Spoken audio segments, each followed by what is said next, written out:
went fast. Yeah, No, seriously. Didn't we just do a live like 20 minutes ago? we did. We just finished it up, right? Mhm.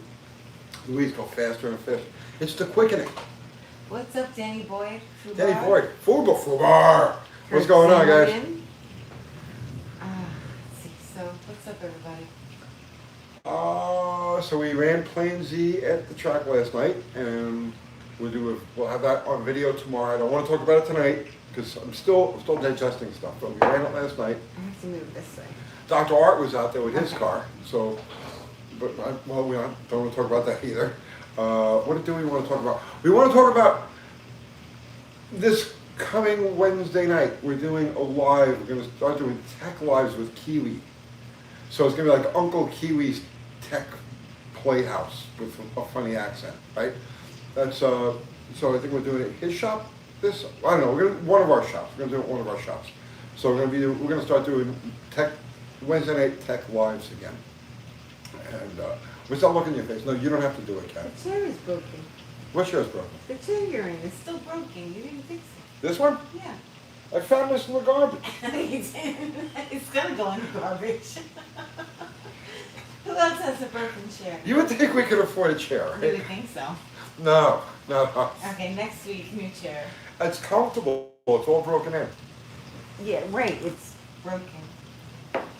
It's the easiest one in the house for me to sit backwards on. Okay, well. I like to get sit backwards one on chairs, just so I like don't know, that, like that. but one that's not broken. Okay. Okay.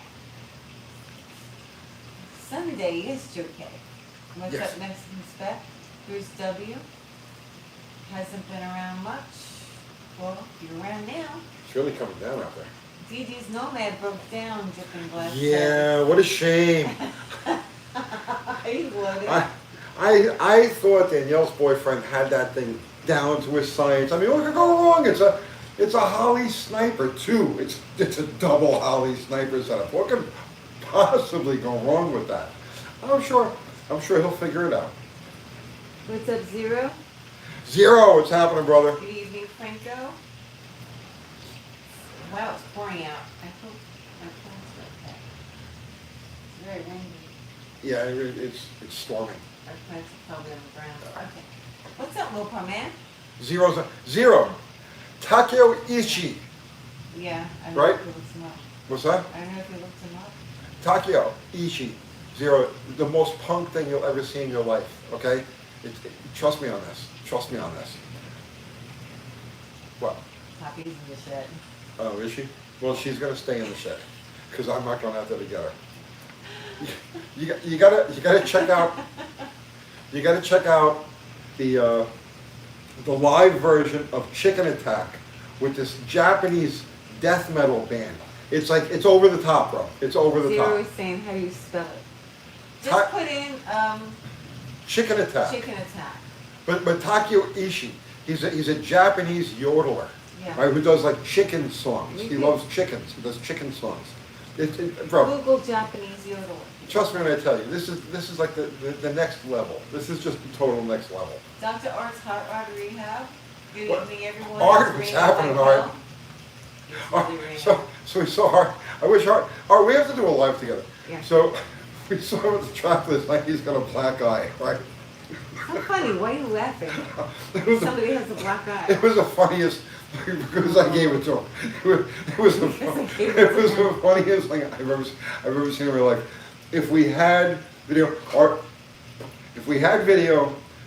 trust me, this would have gone hyper viral. It would have been like 10 million views in a day. So he comes by the shop. Telling the story? I'm going to tell the story, right?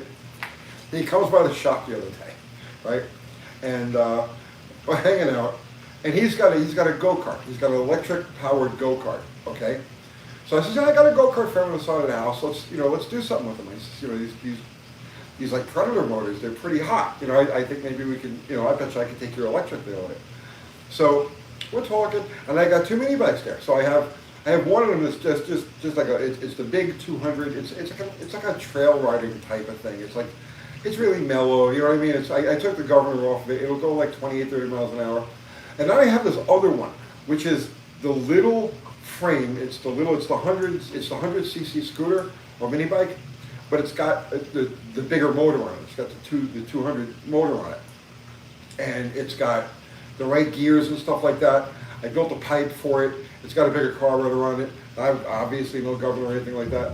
So I says, take this thing for a scoot, man. He says, you're gonna love it. So he says, okay. So we get it out in front of the shop, right? And I should have been a little more like, I should have given him a little more warning. But I did say specifically, hey, this thing is a hoot. All right, so now, if it's a two-wheel drive vehicle and you say that it's, quote, oh hoot, that means when you open a throttle, hang on, okay? That's not what that means for a normal person. Well, it's what it means for me. Okay. I grew up in Kawasaki triples and stuff like that. So it's like, if I tell you it's a hoot, it means, treat him with a little respect. Well, he didn't know. He just didn't know. So he fires it up. He pulls out into the lot, right? He goes about 10 feet and he wings the throttle. And as soon as he wings the throttle, he goes, wing! It stood up on the back wheel, it threw his ass on the ground, and it kept going. So it's like, oh my God, I killed Dr. Art, right? So like the first time this happened, I was like, that's terrible. We gotta make sure he's okay and all of that. And he's brushing it off, and he's like, okay, it happens, right? And he says, yeah, you got to be careful with this thing. It's got some snap to it when you hit it. So I says, try it again. Just go a little easier, right? So he gets on it, he fires it up, and you can tell he's a little gun shy. He's just a little gun shy, but that's okay. You'd expect it.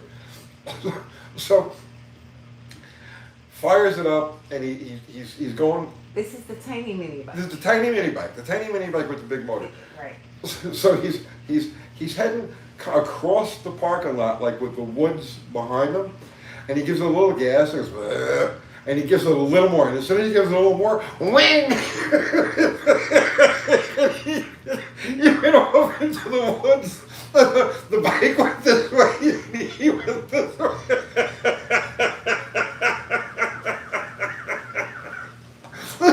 It was like something out of a cartoon. The weeds are flying. I'm sure he wasn't laughing. From where I'm in the parking lot, all I see is upside down tires and shoes. And weeds. Good God. I'm sorry, Dr. Art. I'm sorry about your black eye, and I'm sorry that Tony's laughing. You had to be there. I'm sure it was funny. It was like a cartoon. Yeah. Except it's a real person getting hurt. Except that's different. I mean, you can only get so hurt on something like No, that. I know. It's like I said about on an 8-second drag bike. Right. Scooter. So he got a black eye. I know, karma's gonna get me now. I know, I'm ready. I'm sorry, Doctor. But you're okay. You had All to you got see is a it. black eye. You Right? had to see it. Yeah, all I got is a black eye. Austin says, I just drove the jet 10 miles in a thunderstorm, and honestly, I don't know how I survived. Yeah, that's not a good idea, bro. I don't think he has wipers. No. Right? No proper car has wipers. Toughen up, Austin. Terrence Seymour. Well, glad to get home. Funny. Let's see. Austin, next Saturday night, you gotta get that thing to the track. Are we going again next Saturday? Even if we don't take, I'd like to. We don't have dog sitter for next Saturday. She's busy, she's booked. Oh, Yeah. well, I can go. Oh, you can go, Yeah. I can stay home. You don't want film? No, even if I'm not taking a car, Austin takes a car. Oh, you're not taking I'll a go. car? Oh, okay. I'm back in track head. It's been such a long That's time. fine. Dee Dee Speed Shop says, sorry I'm late. I was just fuel injecting my dishwasher and it didn't go well. You're gonna burn your house down doing that stuff, man. Yeah, I'm honestly, bro, I am so shocked you had problems with a Holly sniper setup. I can't imagine. They're so good, right? Okay. Let's see, Mexican Spec wants me to change up the pictures behind you so they can look at something different. Why? You got Jungle and Wild Willie Borscht. How could you do better than I that? guess it's because they're the same all the And time. Benito Magneto. Yeah. I don't know. I'll look for other pictures. Let's see. So this is howdy y'all. So Danny, did you get the car running? Is it straightened out now?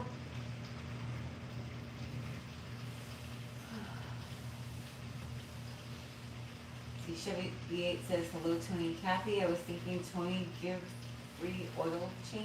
Do you give free oil changes? Yeah, it's one of the things we do at the shop. Definitely, I give free oil changes to everybody. All day. Everybody drives by. Yeah. You know, when I'm not filming videos, I'm actually on the side of the road with the sign, free oil changes. And yeah, Rocky Myers, will the Charger be going on their hot rod power tour? yes. It's Well, in a few like one or weeks. two stops. We're gonna hook up with. Oh my gosh, it's in a few weeks. It's in a few weeks, yeah. We have so much to do. Yeah, Dee Dee Speed Shop's gonna rent the car Oh my god. so that they can make it. When is it? We don't even. It's in June. It's in June. I have no idea where we're gonna stay, like hotels or anything like that. Maybe. I think we're just gonna camp. No, I'm gonna need a shower. We'll find somebody I who need will let to you be use the room for a human. shower. Are you serious? Sure. We can't afford a hotel room? They're not gonna find a hotel room. Oh my goodness. Alright, somebody help us out with showers. Alright, I'm gonna be begging people. Hey, Please! can we borrow the I'm so bathroom? filthy. Oh, can't go like humans, right, Tony? No. No. No, seriously, we're not gonna find a room? How are you gonna find a room? Do you We're realize gonna that? have rooms somewhere. It may be 50 miles from the event. We sleep in the car? I don't know where we're sleeping. I'm not worried about it. I mean, I'm not really worried about it either, but. It's a Charger. Yeah. You put the seat back. It's like a station wagon. You sleep. I wanna be able to wash though. We'll find somebody who will let you use their room. 50 miles from the venue is okay. Let's see.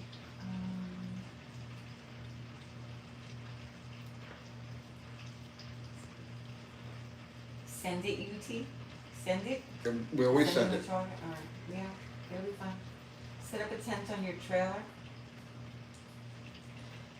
Something garage says I haven't found rooms yet either, but I have a wagon. Yes, this is what I'm saying. We'll figure something out. Oh, it would be hot sleeping in the back of the Charger. There's like no air circulation. It's just a big piece of glass. It's at night. You're gonna sleep at night. It'll be fine. You'll love it. You'll love it. You could let us see me laying in the parking lot next to the car. Some for Kathy dead. Poker with a stick. Yeah, poker with a stick. What's up, Tabo Garage? Duke's Mopar Garage says, how's it going? Listening in while trying to muster up the motivation to cut out rot and make my last patch panel. Go, go, go. Go, Dukes. It's You know, your I'm last actually in the one. mood for something like that. Right? Crazy as it sounds, I'd like to get away from like all those like engine stuff, and I would love to like just patch a floor.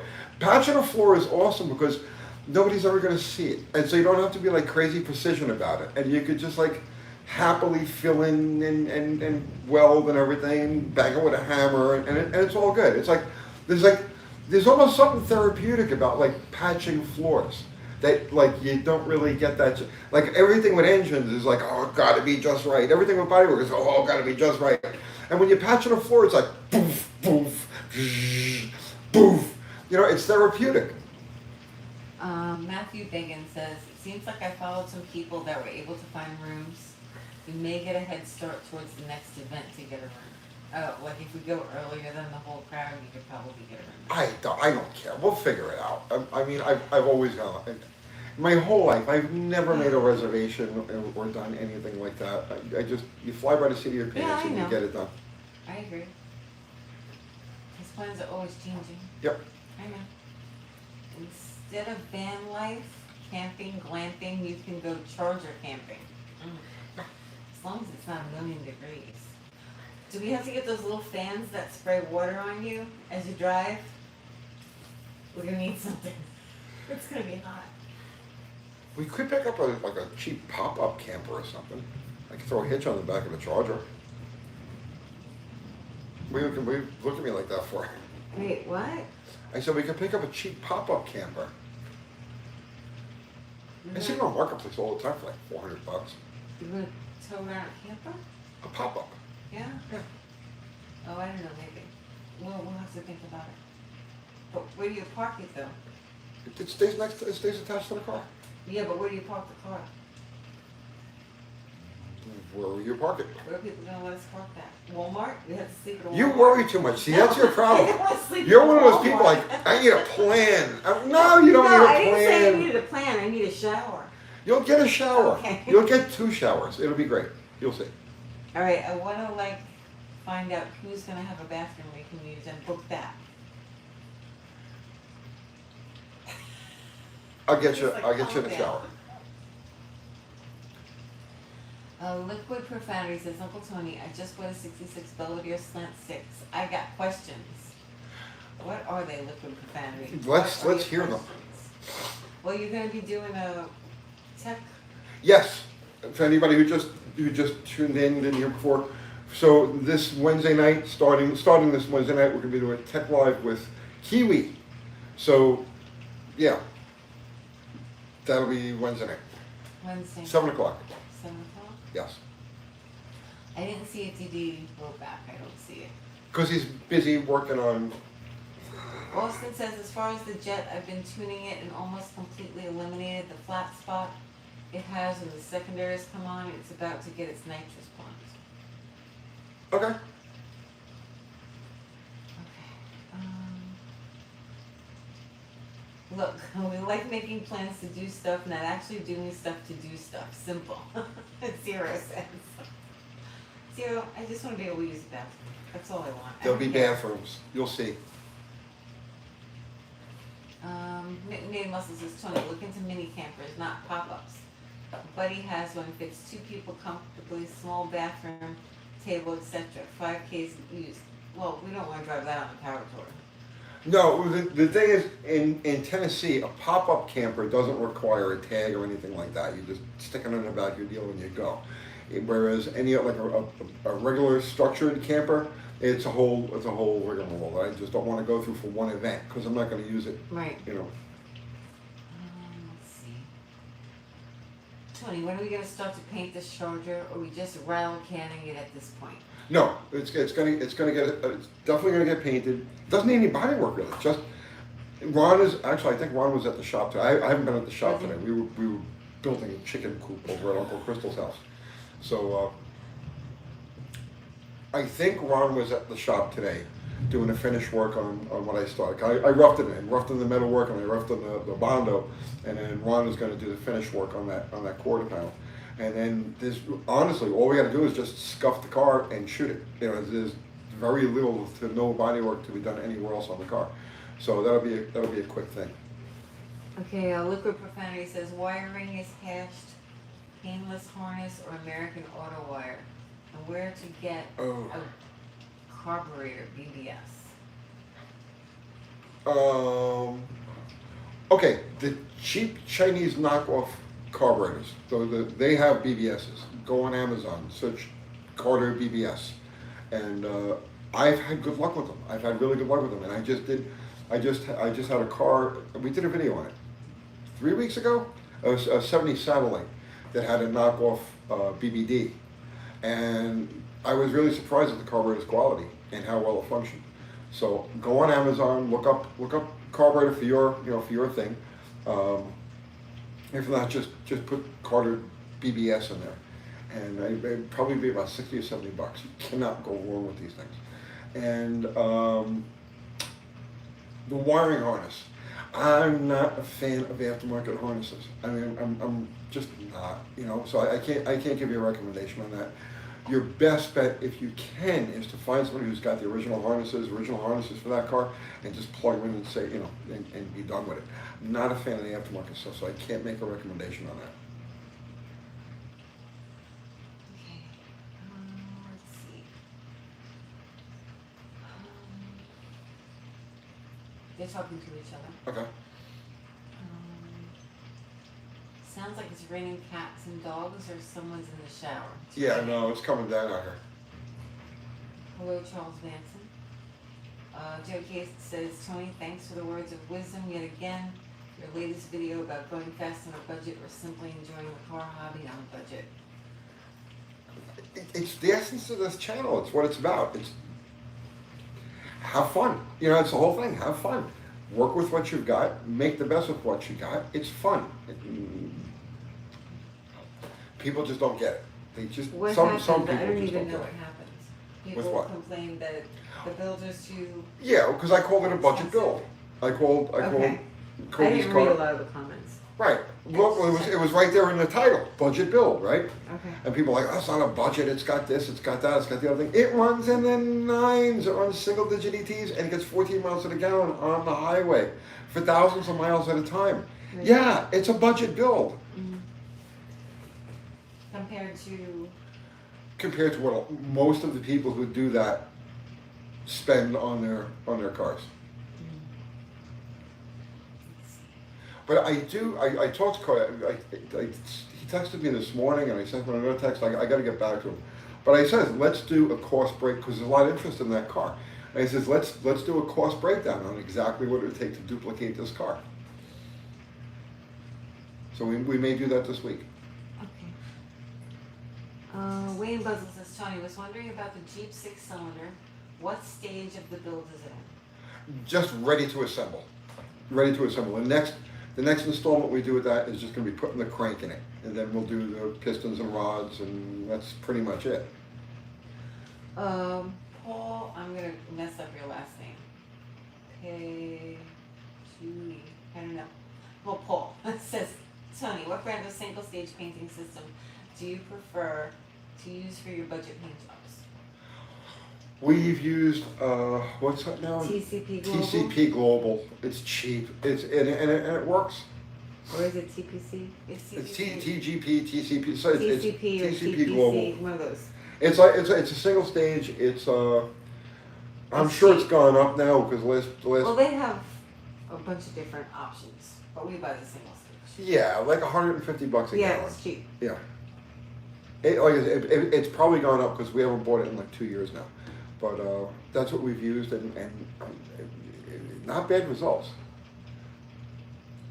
Let's see. Chris Greenaway, UTG, what's your opinion on changing heating cores? My formula needs AC, but in the dread step. I always hated under-dash work. I did a lot of heater cores. Back when I was in New York, I was, just regular mechanic, doing the regular mechanic thing for, and even here, somewhat. I did a lot of heater cores, and I hated them. The worst was a Neon. I had the first Dodge Neon that I did. I could not believe how much of that car needed to be disassembled to get, it was such a poorly designed thing. You literally, half the shit around the motor had to be taken apart. The wiring harness had to be taken out. Everything under the hood to move it under the dashboard far enough to give you. It was insanity. I hate them. I hate doing heater cores. And then some of them are really easy, like these Mopar A bodies. I could do a heater core in an A body, like a non-AC A body. I could do a heater core in like 15 minutes, soup to nuts. And then other ones like 15 hours. Jeff Wood says, thank you for making the engine rebuild series. I followed it while rebuilding my engine in my 78 Camaro, and it worked out great. I appreciate the perspective of the average Joe. Awesome, thank you. Let's see. Chris Diesner, I don't know if I said that right, says good evening. William Good evening. Kavanaugh says hello everybody. Dickie Farley, TCP Global. Paint is absolutely one of the best, cheapest paint companies there is for the money, and honestly one of the cheapest. Yeah, it is. Yeah. For the Charger, I think I'm gonna, Tractor Supply has like a satin black or a flat black implement paint. I think that's what we're gonna use on it. Is that what we're doing? Yeah, We're doing it black. yeah. Um, That car asks to be black. It wants to be black. Okay. Flat black. It doesn't want any So shiny black. we're gonna put AC in it, you said? Probably. What kind of AC? How are you gonna do that? It's an AC car. I just Yeah? need to make everything work. Are Yeah. you gonna make it work? Yeah, there's a lot between where it is now and making it work, but yeah, I think I'd You like think it'll to. work for the trip? No, No. no, Not gonna work. no, but I'll make sure your window rolls down. Roll down your windows. Yeah. Okay. Let's see.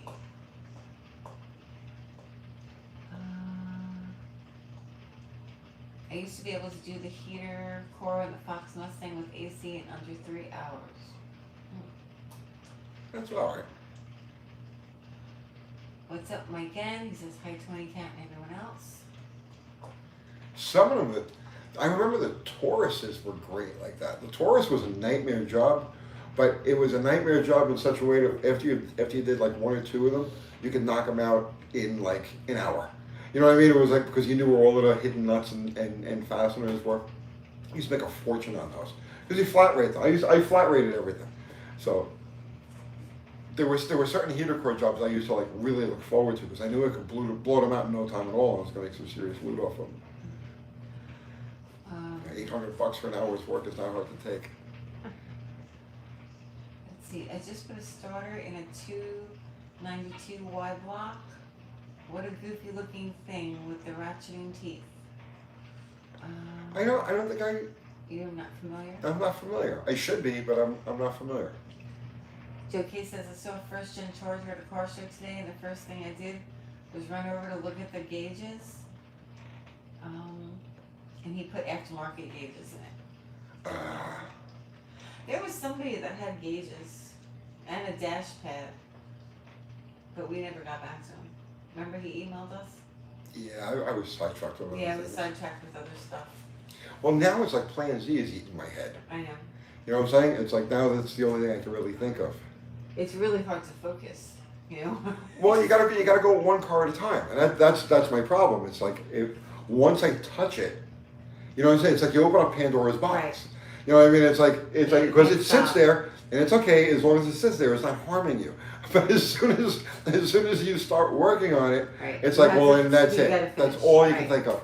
So like today, I'm not going to mention the specific thing that aspect of the car I'm going to work on because it's a couple of videos.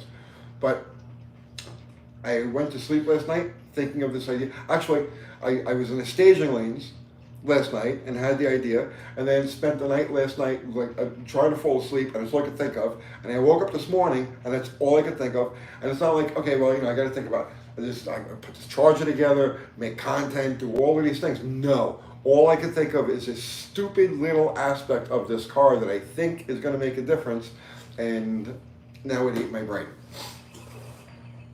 Yep. Bill P sent you $19.99. Thank you, Bill. Says keep up the great work. As always, packed full of good pointers. Thank you. Thank you. The super chats are always greatly It's very appreciated. nice. So when do you think you're gonna have the Charger on the ground? Because I have to work on the interior. Okay, so I don't want to do it last minute. I have the bushings, Okay. the transmissions together, ready to put in. Right. Well, you hurt your back. That's why that's. Yeah, I just left it. Right. So I got the bushings. I can put the front end together. I got those brakes there in the yard. Okay. They gotta go in. Okay. And I would anticipate that car being on the ground not this week. We're probably next week. Okay.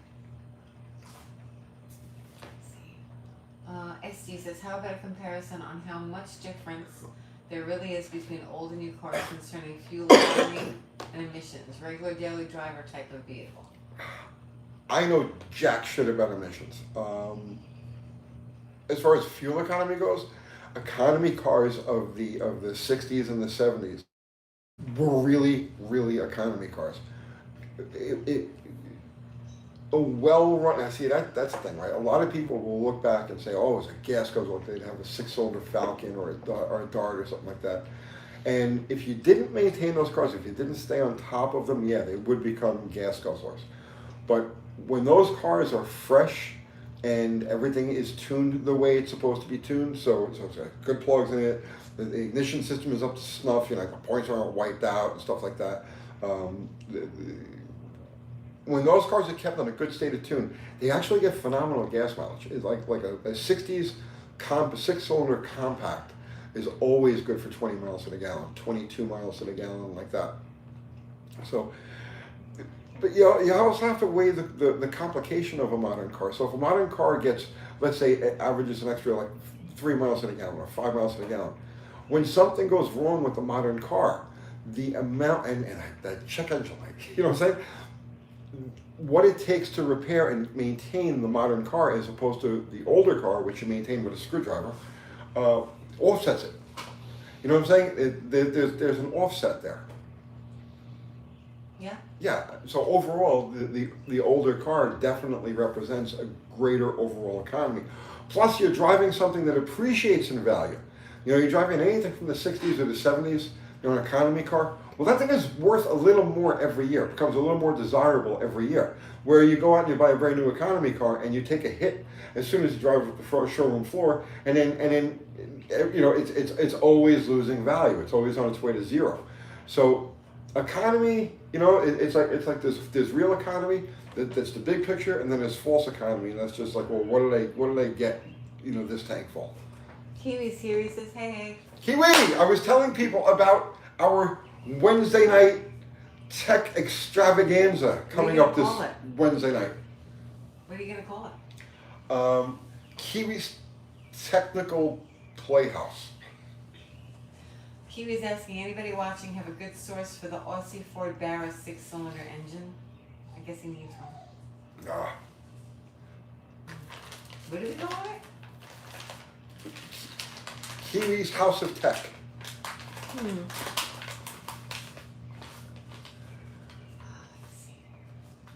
Did you watch that video that we were tagged in?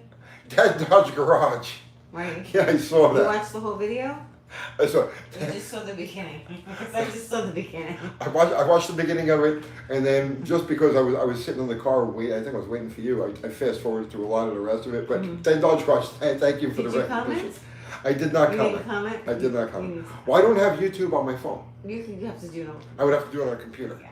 So like We've been crazy busy. Yeah, like Somebody will get to I it, can but watch you can YouTube see on it. my phone, but I don't have like an app or anything like that where I can. So It was pretty funny. yeah, but that Dodge Garage. Thank you for the good words, man. I do appreciate that. Dude, I love your attitude towards stuff too. What's that? That's me. I love his attitude.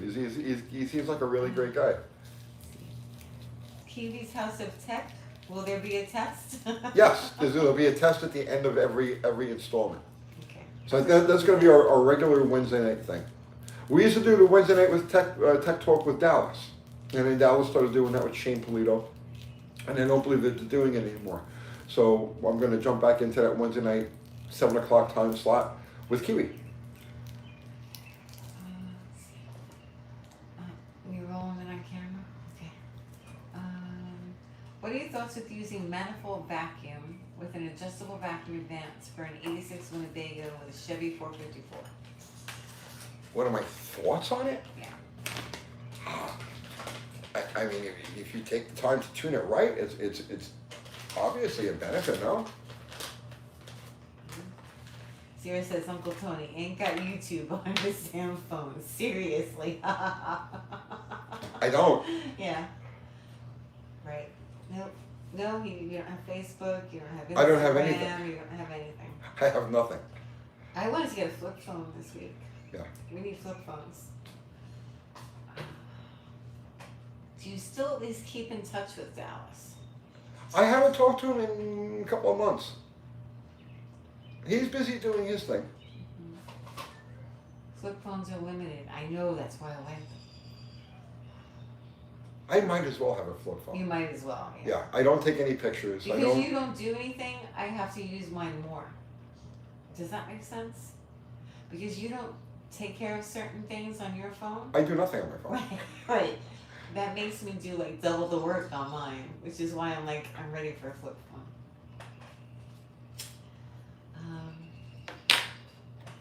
Married guys don't need a social media presence. Well, we are a social media presence. We are social media. I mean, Yeah, Tony, you are social media itself. yeah, I just avoid it. Yeah. Let's see. It's toxic. It is toxic. It's really horrible. I just go on there for the news, and it's like, no matter what, you're gonna see something really horrible. Yeah, somebody's gonna show you pictures of their feet. Yeah, there's that. Too. Yeah, there's always like, look at my ingrown toenail. You know, it's like, you know what I'm saying? It's inevitable. You know, you try to have your coffee in the morning, you're waking up and everything.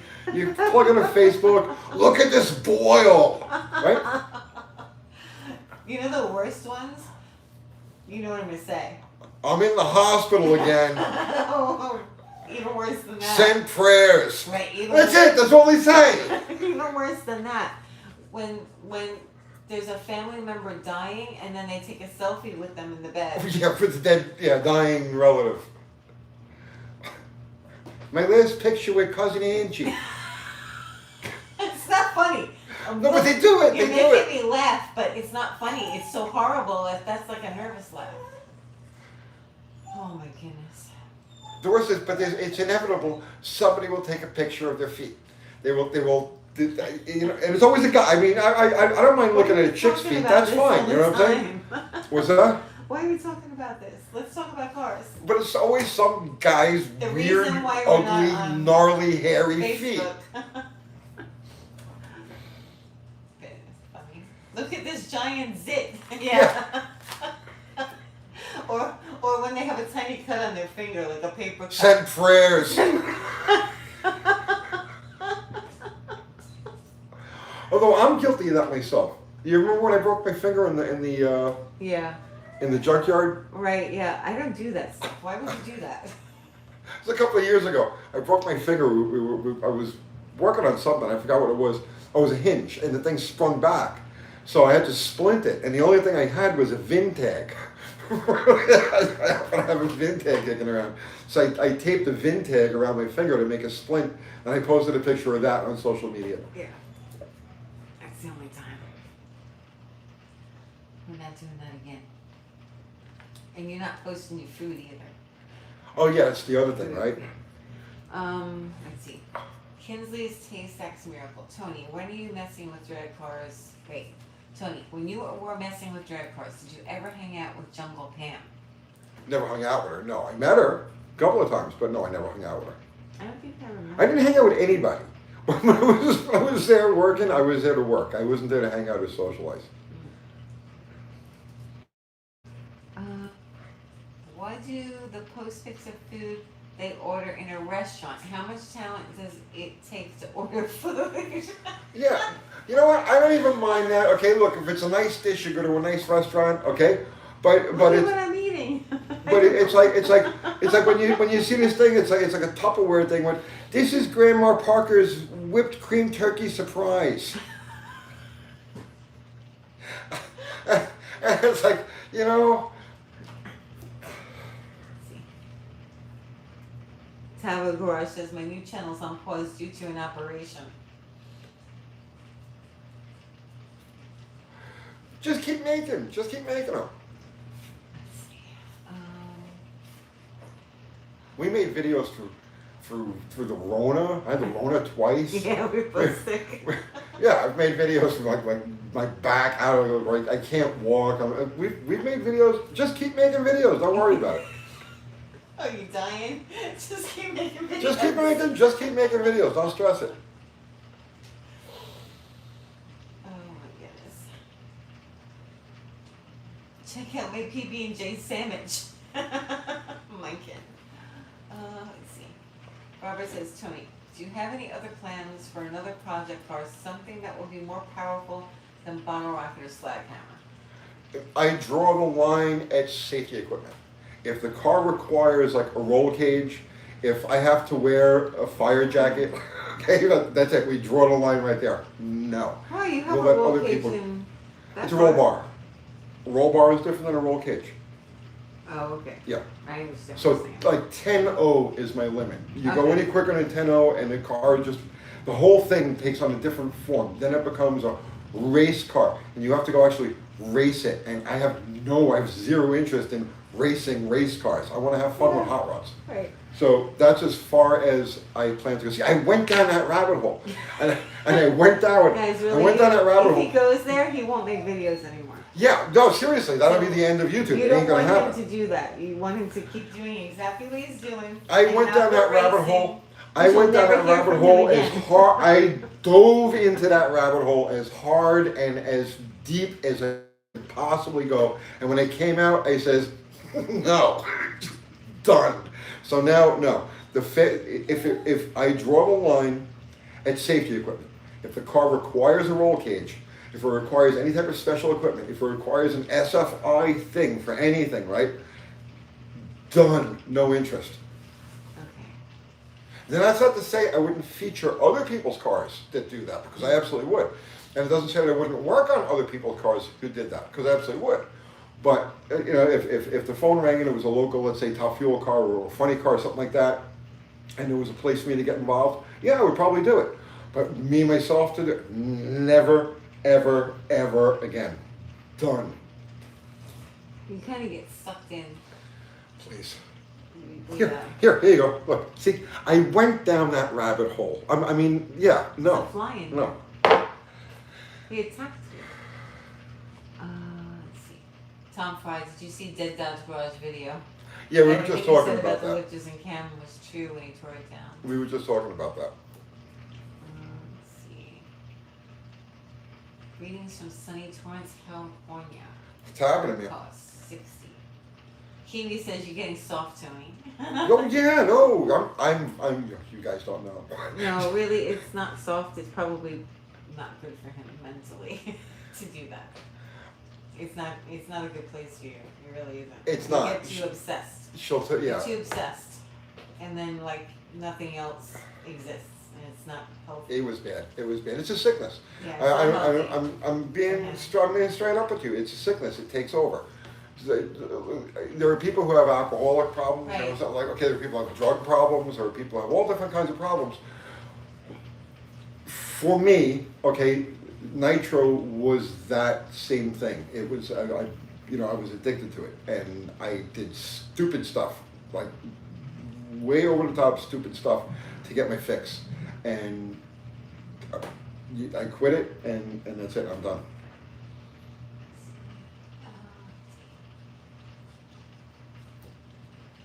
I'm only here to have fun.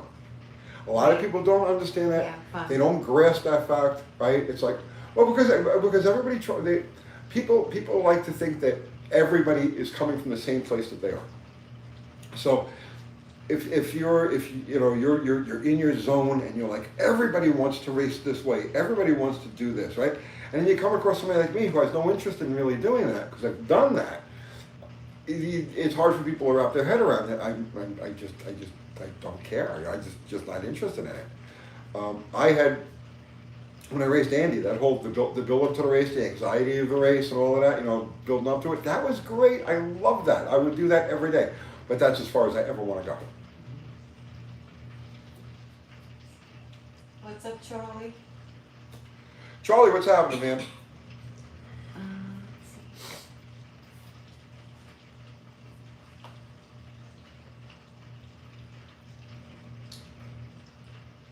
Sorry, guys, I'm reading. Hang on, they're talking to each other. Charlie says I want to go fast for as cheap as possible. Do it, Charlie. Yeah. Kiwi says I've started getting my own name wrong thanks to you guys. I didn't know how long you could keep it up, to tell you the truth, because it's an odd name, bro. But yeah, for anybody who just tuned in now, Wednesday night, 7 o'clock, Kiwi and I are going to start doing technical lives together. We'll do like an hour or two every Wednesday night. We'll either do it from my shop or his shop. I don't care, it doesn't make any difference. Kiwi, do you have good Wi-Fi at your place? Because if you don't, we'll just do it at mine. And so that's going to be our new Wednesday night tech with Kiwi. Taba Garage says great point, Tony, and a hard one to make with some people. We're different, with different goals and means to those goals. Yeah, exactly. I mean, I don't regret it at all. It was okay. First of all, like the environment that I was in when I was doing the fuel cars doesn't exist anymore. It's like completely gone. So it's, even if I wanted to go back to that, I couldn't because it's not there anymore. The cars aren't there anymore. The match races aren't there anymore. The way to make a living with the car is not there anymore. You know what I mean? Now it's all just a handful of cars, and they're all clustered around these national events, and there's nothing outside of that. So I could never go back to nitro. Was that? And you hate that. Oh, I hate that. I hated it back then too. Yeah. Right? I like the IHRA events were cool because they were like big match races, you know, and there was really no pressure there. You make three. There were 3 qualifying rounds as opposed to an AHRA. You had 4 or 5 qualifying rounds.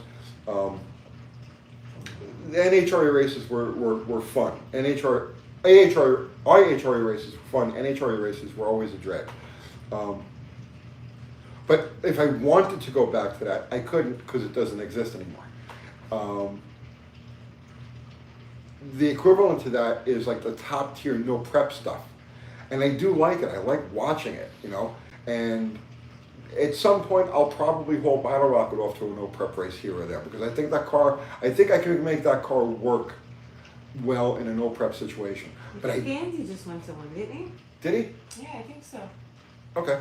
Yeah. So, and that's something Andy and I have even talked about. Maybe teaming up and like going to do a little no prep racing. Because I like that. It has a lot of appeal to me, and it reminds me, the whole atmosphere behind that reminds me of the fuel days of you know, the 80s, 70s, 80s. So I'll probably end up taking Battle Rocket to a no prep race or two eventually. Something that's close that I don't have to like go nuts, right? You know, with traveling and all the other stuff. But I have no interest in just no interest in it anymore. But I did learn a lot, and I try to share that with you guys. Hoobie's Garage, does anyone know if a Chevy 235 6-cylinder can swap out the cam timing gear with the cam still in the engine? What was that question again? Oh, I have to Chevy find it. 235. 235 6-cylinder can swap out the cam timing gear with the cam still in the engine. What body? Oh. What body? Because, like for instance, on I'm trying to think. The last one of those I did was in an Earl. Oh God, it was a Chevelle blue. I could picture the car. It was a blue Chevelle. Yes. Yeah, you got to take the grill out. You got to pull the bumper off of that one. It depends on the body. It depends on the body. The one that I remember doing, I had to pull the grill and the bumper off, and I was able to get the cam out. King Edward says, Tony, can you handle the plethora of diverse comments a million subscriber audience would bring? No. No, I can't. I admire the guys who can. Yeah. I'm not one of them. It's funny. How's your back doing? My back is doing great. Reviews wants to do. My back is doing great. I put it to the test today. We built the foundation for Uncle Christmas. Foundation. Well, we laid the foundation. Yeah. What did we do? We built the foundation. Yeah. Built the foundation. For Uncle Crystal's chicken coop. We're so tired. So yeah, I was like tamping down. Right, I was shoveling dirt. Yeah, shoveling dirt, tamping it down with cinder blocks, and so yeah. We had fun, right? Oh God, I'm so sore. Because you love building stuff like that. I'm not used to working like that. You see, those are muscles you don't normally, as a mechanic, you don't normally use those muscles. Right, You know what but I mean? you're Italian and you looked right at home doing it, I have to tell you. It's in my blood. It is in your blood. It's in my blood. You reminded me of your grandfather. He used to love doing that stuff. Yeah. When are you going to get goats? We're not getting goats. No. We don't have room for goats. I don't We want, live I in a don't want those. subdivision. Yeah. Uncle Crystal has a little more property than we do. Chickens. Did someone say chicken attack? Zero posted the link. 0. Is that everything that I said it was? Oh, goodness. Dude, it's gonna be stuck in your head for days. Days. You won't be able to get it out. And the chicken, that's chicken attack. Look up chicken and the egg. The chicken and the egg. The same singer, right? Yeah. He says, boss, thanks. Takeo Ichi. He's a Japanese yodeler Yeah. Uh-huh. who's got a thing for chickens. Right, sings about chickens a lot. Yeah. Let's see. Do the leaf springs on the mid-60s B-bodies interchange with the common/popular Mopars? B-body springs are one thing, A-body springs are another thing. But C-body, B-body, A-body springs, they all have their own springs. Let's see. Duke's Mopar Garage, you aren't far from me then? I'm in Springs?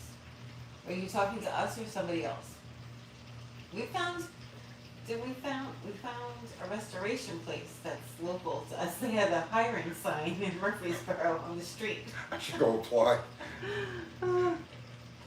Please, I need a job. Right, they want a mechanic with 10 plus years experience. And they do concourse restorations. Yeah, Is that what they say? I can't do that. No, I'm not no, a you concourse shouldn't touch restoration anything guy. like that. They'll be like, his hands are dirty. You can't work here. His hands are always dirty. I think the last comment I read was, his hands are dirty, disgusting. And then I stopped reading comments after that. That was 2 weeks ago. Our comments? Yeah. Yeah. Yeah. His hands are dirty. Why is his hands always dirty? Disgusting. They're clean today, because I wore all the skin off with those cinder blocks. Yeah, they're clean. Let me see. I bet you that. Oh, yeah, wow, they are clean. That's the cinder blocks. So that's how you It have literally, to wash it your took all the hands. skin off my freaking hands. That's funny. It's not Yeah, there's a mechanic tip for you guys. You want to clean up, forget the soap and water. That doesn't work, okay? Cinder blocks. Spend a few hours pounding cinder blocks into the ground, and there you go. Your hands are huge. You've got, Are they? well, you've got those, They're just normal to me. I don't. you have a lot of muscles in your hands. I use them all the time. When we thumb wrestle, he cheats, by the way. Yeah, I cheated. But his fingers are so strong, it's kind of crazy. He has strong mechanic fingers. Oh my God, your hands! Yeah, they're clean. No, he has huge. You got pretty big hands. They're not dainty and ladylike. Cannoli fingers. No, they're not dainty.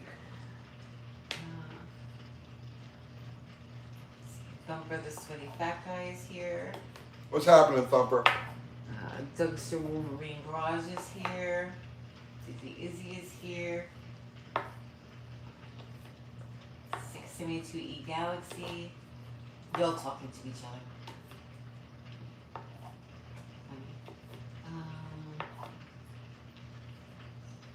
My Tony with big hands. His hands aren't that big. They're just muscular.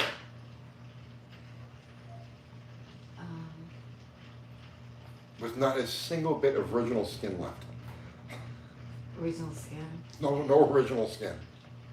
Thumper says Tony has sausage fingers like I do. Let's see. El Cheapo Dawa shampoo makes a great grime buster on hands. Does it? I don't know. I use Have Dawn. that. Dawn dishwashing Yeah, detergent Dawn works. works better than any regular hand cleaner. Jimmy Dean fingers. Sausages in a blanket. Remember when we used to get that sausage in a blanket? Sure, pigs on a blanket. Pigs in a blanket, yeah, at Perkins. Yeah. Yeah, that was a long time ago. That was. And Monty combo sandwiches. Yeah. Those are delicious. I used to tell them leave the ham off. Mm-hmm. Double up the turkey. Yeah, really good. We don't have Perkins here, do we? I don't know. It's been, I don't even know if they're still around. Do you guys have Perkins? Do they still exist? That was 40 years ago, baby. Two Hacks says hot rodder hands. Yeah. Kiwi says hands up. Those who watched American Graffiti at the movie theater. Oh, not me. No. Not us. I saw it, but I don't know. I didn't see it at the movie theater. That would have been 1970 what? 4 or 5? Yeah. It's early. Territory says Tony. What lube oil do you recommend for brake shoe to drum to quiet squeaky noises? Brake shoe to drum? Mm-hmm. You don't use any lubricant, brake shoe to drum. I use white lube on the backing plate. So where the back of the shoe has those flat pads that touch the backing plate, I use white lube on that. But that's all. And don't go too crazy with it. Just enough to. GTI Warrior says still have a Perkins in Colorado Springs. Remember Joni, the waitress? Joni? She No. was tall, she had blonde hair, she was a big girl. You remember Joni? She would wait on us every night and bring us coffee. We would take up our booth just for coffee. We'd sit there for like 4 hours. Joni, the tall waitress, you don't remember? I'm trying to blank. Who's trying to blank? A long time ago. Let's see. Tony, you want to get views and win races. Drop a 318 in a Yugo. Find a Yugo. That's really obscure. That's a car that's completely extinct. William Cavanaugh says Perkins in Port Richmond. Yeah, Perkins Port Richmond. That's where we used to go. The one on Forest Avenue. Forest? Yeah, it was on Forest Avenue. Yeah, Forest Avenue. Forest and Port Richmond, right? Wasn't it? No. It was Forest and. Forest Avenue. Okay, so I can picture it. yeah, I can picture driving there. Yeah, I can picture pulling into the parking lot. But Across the street was like a beer place. I'm just They trying sold to. me beer when I was like 14. I got in a lot of trouble. I'm trying to think of the. It doesn't matter. Perkins Victory Boulevard and Richmond Avenue? No. No, it was on Forest It was Avenue. on Forest Avenue, yeah. It was right off of Forest and Richmond. Actually, that's what it was. It was Forest. Forest and Richmond? Yeah. Was it? Yeah, where Richmond Avenue becomes, is it Morningstar Road? Probably. So it's Richmond Avenue all the way up, and then it becomes something, and that's where the Perkins was. Still a few Perkins in Ohio? I heard the dead Dodge garage guy is Tony. No. Where the Beagles are inside. Darla was just having a crisis. To be honest, Perkins is pretty darn good. It used to be really good. 40 years ago, I Yeah, I have no don't know what idea. it's like now. We have IHOPs here, which is insane. They're like $1 'Cause, billion. yeah, you got to take out a mortgage for a breakfast there. It's I don't know how they stay in business. We went there like, I don't know, maybe it was a year ago. I want to say it was like 2 years ago. Okay, A maybe long time ago. whatever it was. Yeah. But we got like just breakfast. I got a stack of pancakes, and she got like I and got coffee. 3 pancakes. You got 3 pancakes, and the bill was like $30. Yep. That was it. That's all we got. I think you got like 6 pancakes, and I got 3 pancakes, and Yeah. you got coffee, and I got Yeah. coffee, and the bill was $30. And we're like, what? Fruity Tooty, fresh and fruity. Yeah. No. Don't. I'll never go there again. That was crazy. Because pancakes are really the cheapest thing you can make. I don't think you could make anything cheaper than a pancake, to be honest with you. Pasta. I just spent $22 at a Burger King. Yeah. Fast food has gotten crazy. Yep. Spires and Denny's are still cheap. We don't have Denny's either. We don't have a Denny's here. Or Spires, I never heard of it.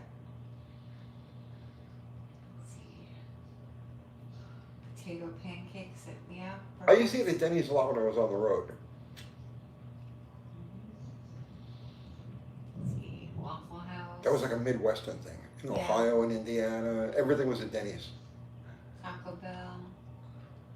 T-Hack says, I took my son to dinner last night. Chicago dogs and burgers, $50. Crazy. It's crazy. Welcome to the economic collapse. This is how it happens. Let's see. What do we eat for dinner most of the time? What do you eat for dinner most of the time, Johnny? We went to the Mexican today. Yeah, we went to the On Sundays, they have an all-you-can-eat Mexican buffet. So we hit that. We hit that every Sunday. We've been eating out of the house a lot lately. Yeah, we eat home a lot. Chicken, Yeah. a lot of chicken. A lot of chicken. Chicken cutlets. What's that chicken? You like chicken cordon bleu? Yeah. You eat that? You eat a lot of pasta. Eat You a lot of like, pasta. Pasta with garlic and oil. Yeah. Yeah, a lot of stuff like that. Let's see. We try not to eat junk food. Yeah, we actually eat pretty good for the most part. Dr. Art says Waffle House. $8 for a quesadilla at Taco Hell. Yeah, I'm telling you, Yeah. it's getting crazy. Let's see. So lots of home cooking, very good, Tony. No, we don't eat McDonald's. No, we don't eat that stuff. No, we stay Taco Bell. Out of all, I I feel tell you, like the only time we'll ever get fast food is like a burrito or something from Taco Bell. yeah, Taco Bell is like the least offensive of all of the fast food places. Like, you go okay, so like their taco meat is mostly soy, right?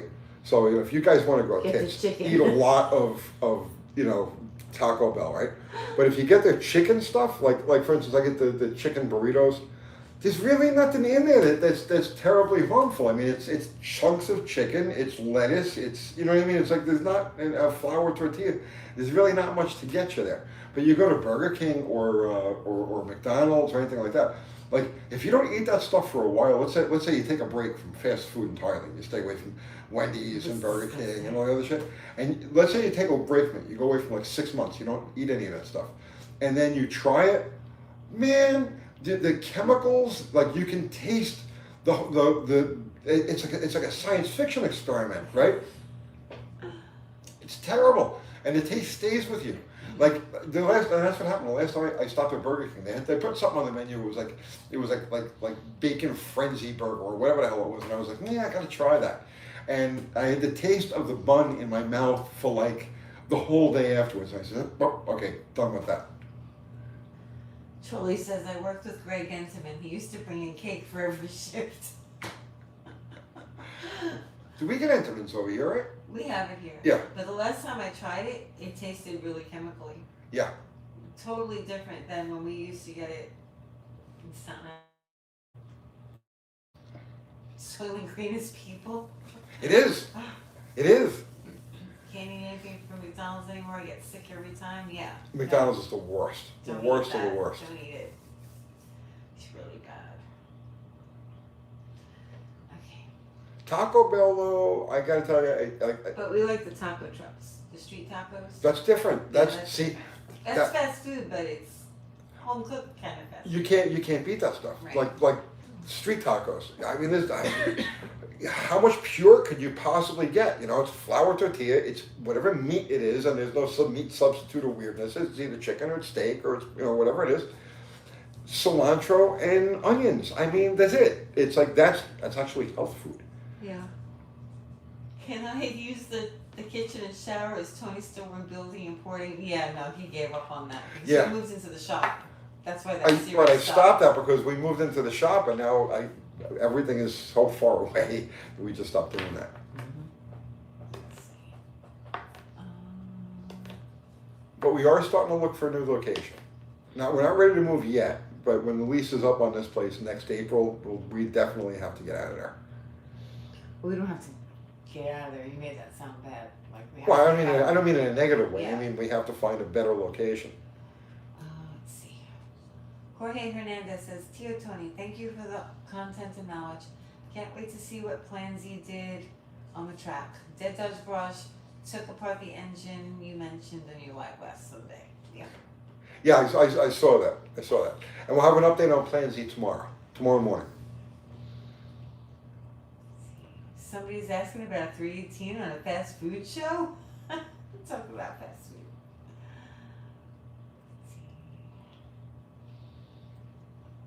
Tony, I think location for fast food matters too. Because the Popeyes a few towns over tastes like soap. Then I get it somewhere else and it's good. Chick-fil-A. Oh yeah, Chick-fil-A is pretty good. Yeah.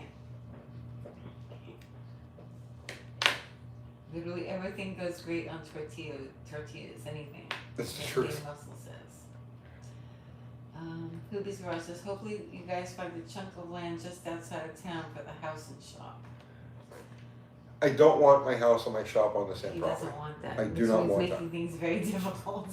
Because I've done that. I I've done know. that, and I No, I know. do not want that again. I understand, I know, but it's like we keep changing our mind, like what we want, what we don't want, where we wanna be, where we don't wanna be. I know. It's a little difficult. I know. Well, because I want just I'm discriminating now. I want I know. just the right circumstances. Right. I agree. But we don't know what those circumstances are. Charlie says, oh my God, we're gonna lose the shop. Not gonna lose the shop. Let's see. Your shop is so far from your labs that you need a Prius to get parts? No, we figured it out the other day. On average, I make between 4 and 5 round trips a day from the house to the shop, and that's 7 days a week.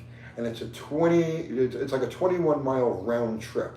So if you add it all up, I'm covering about 700 miles a week commuting to and from the shop. I can't do that anymore. I just don't want to do that anymore. Yeah, it's a lot. And that's not including runs to get gas, Right. runs to get a part. Oh, I'm out of silicone. I got to go get this. I cover an absurd amount of miles every week just maintaining this channel. It's insane. I can't do it anymore. I need something that's closer to the house and closer to civilization, But not a shop at the house. but not a shop at the house. Yeah, it is a lot of gas. We burn a lot of gas. I burn a lot of gas. I burn a lot And of that's using gas. the Jeep. Yeah, the Jeep is my go-to. And it's really good on gas, but still burns a lot. I fill it up twice a week. UTG helicopter. Linus Roseville says, I've had a bottle rocket question for a while now. Sure. You said it was put together loose intentionally and has no oil pressure at idle. Right. Would that motor survive long term on the street? Yeah, it's a solid lifter motor, so you're fine with that.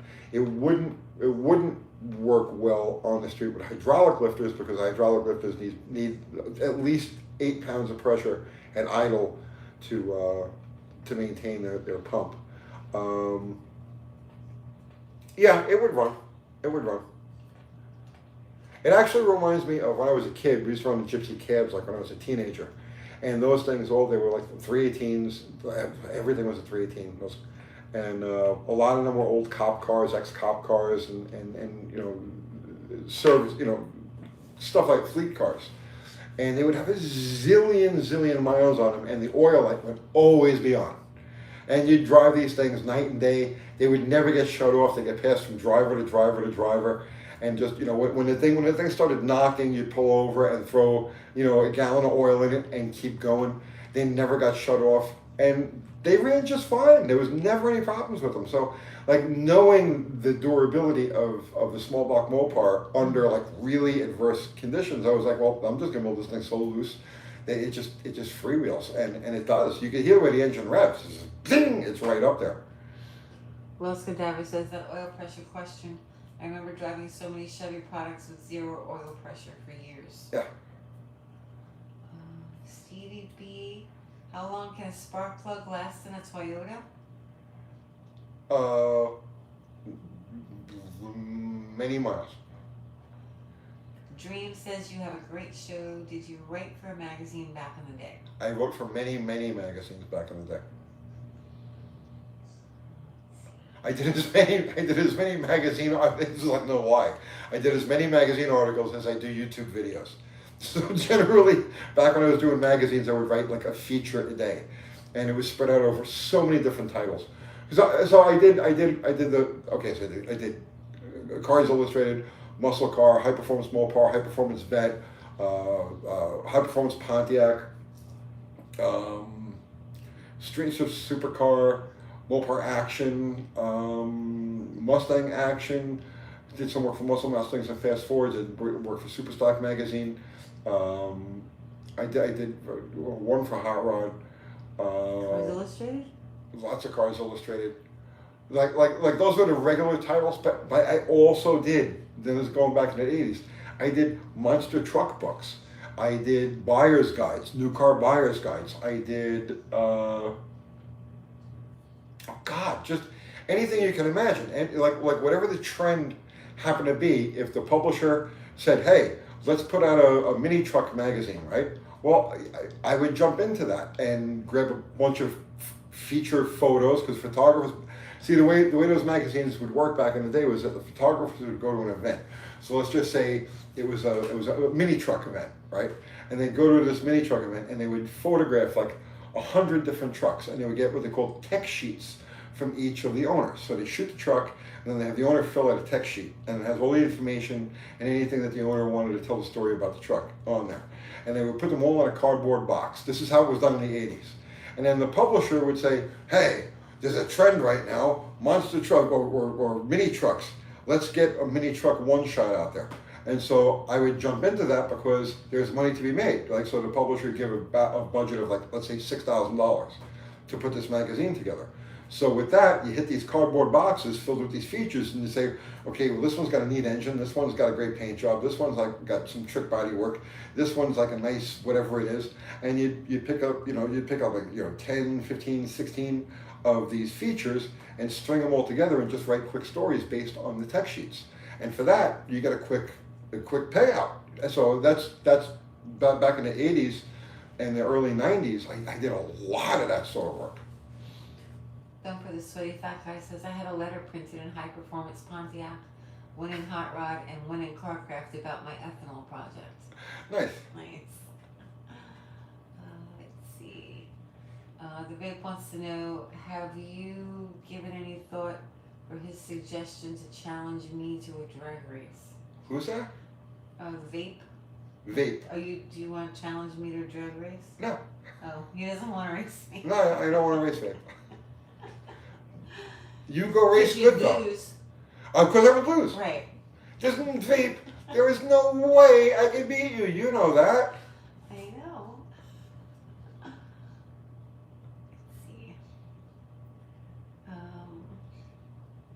Let's see. Wait, let me make it better. Go ahead. I'm afraid of your very fast car. Oh, you are? Yes. You should be. I am. Wait, which very fast car do I have? Vape's very fast car. No. He wants to know if you want to race me. Wait, hold it. What does he mean? I'm confused now. Uncle Kathy, has Uncle Tony given any thought for my suggestion to challenge you to a drag race? Oh, Vape, I'm sorry, bro. Yeah, no. I thought you were, okay, I'm sorry. Please forgive me for that. I misunderstood the I'm sorry, bro. When I race Uncle Kathy? Yeah, whatever she wants to race in. What do you want to race in? What are you going to race in? I don't care. We tell got me what plenty you of stuff to race race in. What do you want? You pick a car and I'll race you in it. But you're going to pick the faster car. No, you pick the car first. I'll beat you in anything that you. What? Yeah. You're going to beat me in Pick one of our cars. We have dozens of cars. Pick one of our cars, whichever one it is, and I'll just take whatever other one and beat you with it. Don't be like that. That's just the way I am. I'm very competitive, you know that. You saw me race Mrs. Landy. Yes, I did. I was cutthroat. You were a vicious I was bragger. vicious. Once I start competing, I just want to win. All right, Tony, I have an extra copy of the magazine you wrote the Mr. Norm article in. You can have it if you want it. Oh, I'm good, brother. Oh, Thank you. that's nice. I do appreciate it, but I don't like to keep any of my old stuff. Well, we Just have like my old some- videos. I don't look at any of my old videos. I don't want to know about them. It's just like, oh my God, I can't believe I did that. I cringe over everything I've ever done. So yeah, but thank you for the offer. Let's see. Enjoying a Miller High Life right now? A Miller High Life? People drink that? He does. Okay. Let's see. Oh, okay. The vape says, Uncle Kathy, the joke would be that Uncle Tony could talk about beating his wife. Oh, yeah. Oh my goodness. Fubar put up a link to our merch. Thank you, Fubar. Yes. So if you want one of these like awesome hats or one of these relatively inexpensive shirts, you can get that any of our merch on that link. Oh, Franco says his money is on me. Really? Yeah. Why? You don't think I can drive? But pick a car. Pick a car. Take any one of our cars. They're all ready to go. They're all running cars. Uh-huh. Yeah, but I know what they're on. You take any car we own, and I'll race you with. I'll tell you what. Here's a challenge. You take. Who's gonna film it? You take any car. I'll have Dr. Art come over and film. Yeah, okay. Okay. You take any car we own, Yeah, right? right. And then you can choose whatever car I have to race. Oh, you're getting Mrs. Landy. Mrs. Landy isn't running right now. Oh, she starts. Yeah, I know. She runs. You said you could beat me in anything that we have. What? Isn't that what you said? Okay. The caravan. The caravan. All right. Maybe this isn't a good bet. Put him on the mini bike. What? No, nothing. I'll take the road runner. Yeah. What's that look on your face? I mean, have at it. How about it? Yeah. What are you gonna drive? Anything you want me to drive. The caravan versus the road runner? Yeah, it's gotta be one of our hot rods. You can take the swinger. That's not a hot rod. Why is that not a hot rod? Because it's not a hot It's rod. got 360 in it. Yeah, no, it's all set up for fuel economy.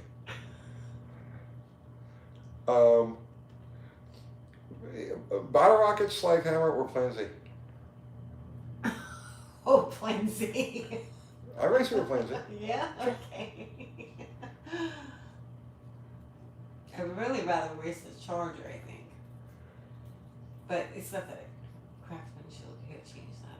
Oh, but they don't care at this track. They don't care. No. I'll think about it. We should take the blue burger out though. We will. That's it. That's in the cards for this year. All right. I'm gonna beat Tony. You're gonna let me beat you, aren't you? No. No.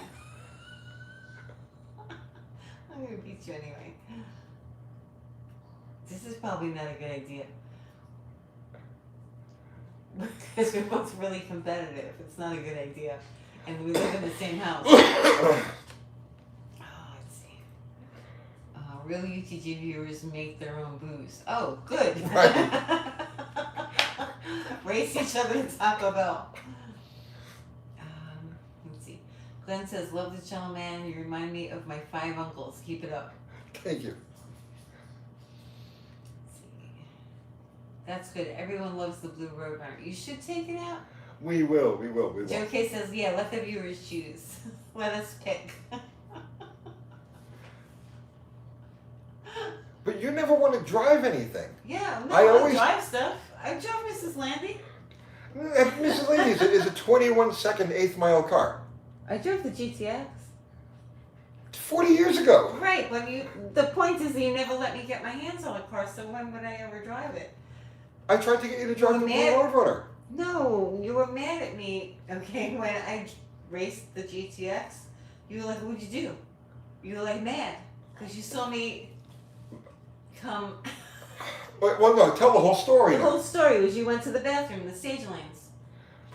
This is literally 40 years ago. Okay, this is literally 40 years ago now, right? So I had a 70 GTX. That was actually pretty well known in the magazines, like the Muscle Car magazine, and I don't know, I can't even remember. It doesn't make any difference. So I had a 70 GTX, and we were at Englishtown, and it was a Wednesday night, and I had made a run with the car, and it just wasn't running right. So I made a couple of changes, and now I wanted to make a run with the car. Okay, so it was packed that night. The stage lanes weren't moving. There were hundreds of cars there, and it was getting late. It was getting closer to curfew. So I'm waiting, and I'm waiting, and I'm waiting, and I'm waiting, and I'm waiting, and I'm waiting, and I'm waiting, and I got to take a leak real bad, right? So I said, the bathroom was a good, 1,000-foot, 800-foot, so I said, I told Kathy, I says, if the lane moves up, stay with the car. If the lane moves up, right, just move the car up with it. Because nothing was moving. It was just sitting. It was like a parking lot, okay? So I run to the bathroom, I take a leak, I come back, and the car's not in the staging lanes. I'm like, because now I never in a million years thought that she would have made a run with the car. So I figured she must have backed out and gone back into the pits. So now I'm really mad because now we're not going to be able to get. I'm not going to be able to get a run on this. They're about to close the track. So I go through the pits. And I'm looking for it. I'm looking everywhere. I can't find the car. It's not in the pits. Did I miss her in the staging lanes? I go back to the staging lanes. I gotta go back and forth. I can't find her. And then finally, here she comes up the return road, and we're through the pits, and she had made a run with the car. No, you left the part out where you ran over with your arms open, furious. Yeah, because yelling where'd you at go? me. Where did you go? I didn't know that you made a run with the car. That's not what you said. What did I say? I don't remember, but you were yelling at me. I wasn't mad that you made a run with the car. Well, I was mad that I because I didn't. showed you the time slip, and you were like, "Oh, you made a run," Right. and then you were stopping mad. But I went faster than you did. Because I fixed the car. Because why? I fixed the car. Oh, yeah. Okay, Beer Hounds reviews sent $4. They said, Tony, you and your wife have ice cream on me. Thank you.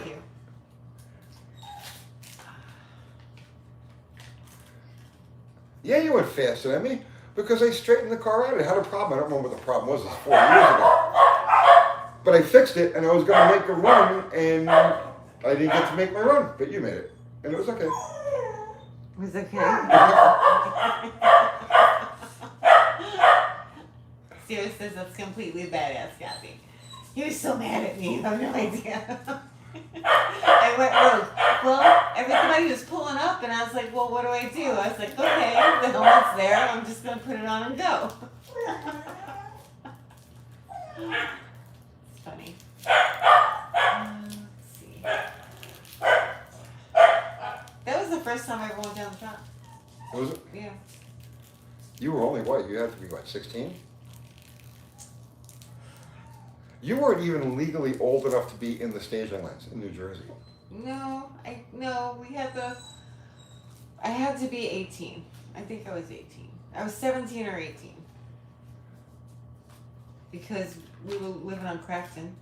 So it was at least 17. Okay. I was probably 17. I was a little young. Which wasn't old enough to be in the staging lanes at Englishtown. You had to be 18. Well, I looked 18. You looked 18. No, you looked 12. I looked 12. I still look 12. Alright. Did you ever make a pass in one of the fuel cars you used to work on? My own. Just my own. UTG, you weren't mad secretly. That's when you knew she was a keeper. Don't lie. Don't lie. Oh, I think we were already married at that point. Yeah, we were married already. I got her when she was Yeah, we got married. 15, and I married her like she was 17. Like the day she turned 17, I think it was. 5 days. 5 days. She turned 17. Yeah. See what happens when you leave candy in a hot rod. I don't know what that means. Brian Cabal's here. Oh. Brian, what's happening, Brian? Good.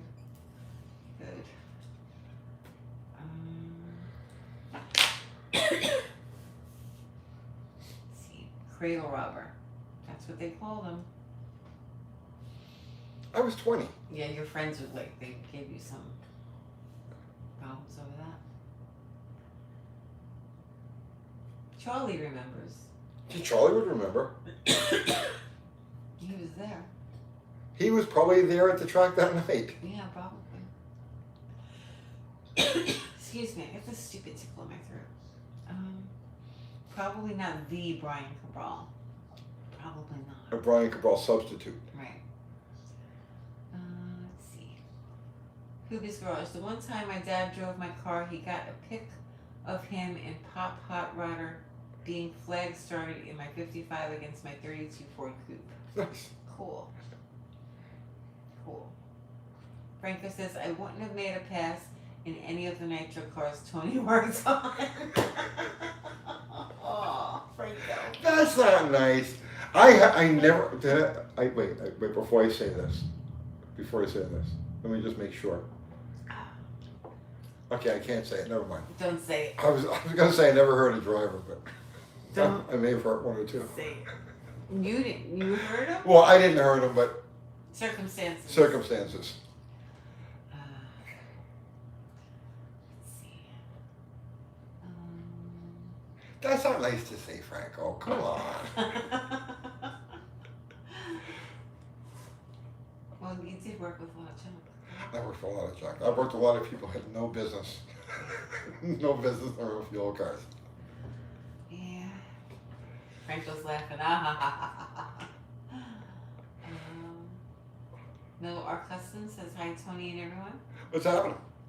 Let's see. This Brian Cabral says I wouldn't either. I wouldn't what? I don't know. Let's see. Bob D. Martinez says hello. Liquid Profanity says chances of a video on setting up a slant for daily driving miles per gallon. Yes, absolutely. I have a hypermiler build in mind. I'm just waiting for the right time. But yeah, definitely. The vape says I've dated women younger than me, and when people said I was robbing the cradle, I would say she's robbing the grave. There you go. Yeah. She's just a gold digger. Yeah. Let's see. Del Barlett would set himself on He would fire. set himself on fire.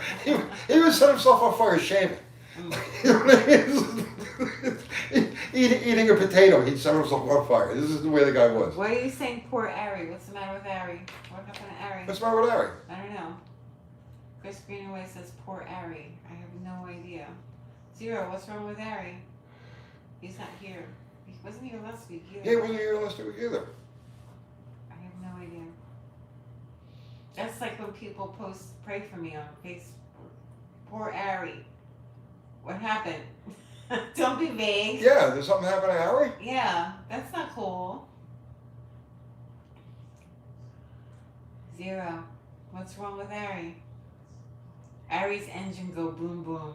Oh, no. okay. Okay. Which engine? His Slant 6? I think Ari blew his motor. Okay. The Slant 6? His motor's gear is done. Chris Greenaway says okay. His motor what? His motor's gear is done. Ari's engine in his truck broke a timing gear Oh, okay. and has a rod knock. Oh. Okay. Which engine is that? Yeah, where is Dakota? I don't know. Must have been a 318. I don't know. And one more time for you guys who joined later. Wednesday night, 7 o'clock, we're going to start doing live tech with Kiwi. We're going to do it either at my shop or his shop or both of our shops or maybe someplace in between, maybe a truck stop in Ohio. I don't know, but we'll be doing lives together. Oh, Hoobie says Ari's fine. I just saw him 2 hours ago. His 235 left him on the freeway. Oh, okay. Oh, okay. He'll fix it. No worries, Zero says. Okay. You had me concerned there for a second. Yeah, like poor Ari. Yeah. What? An engine. I mean, Oh my gosh. Oh. Just got here. The Lives of Kiwi sounds awesome. oh, that'd be great. Hopefully, he could teach me a lot.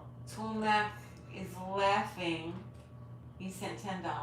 Thank He you. sent you a little laughing emoji that looks like a pear rolling on the floor. The funny pair. Yeah. Thank you. Cracking up. Oh, it's not Toolmac. See, it won't show me the whole name. It says, I guess it's Toolmaker. It says Tool, oops, what happened? Oh no, there it goes. Toolmac ... I guess it's Toolmaker. I'm sorry if I'm not saying your whole name. Won't show me the whole thing. UTG, when a daily is dead, it's a bad afternoon. Right. Yeah. That's why you gotta have a bunch of dailies. Danny Boyd says he has a couple shorts up about it. Okay. Toolmaker, thank you. 54.91. Thank you. Casper just ran a $6.99. Scared? Are you scared, Tony? No. Casper just ran a $6.99. Well, he's gone faster than that. Casper ran at 686. Mm. Am I scared? No.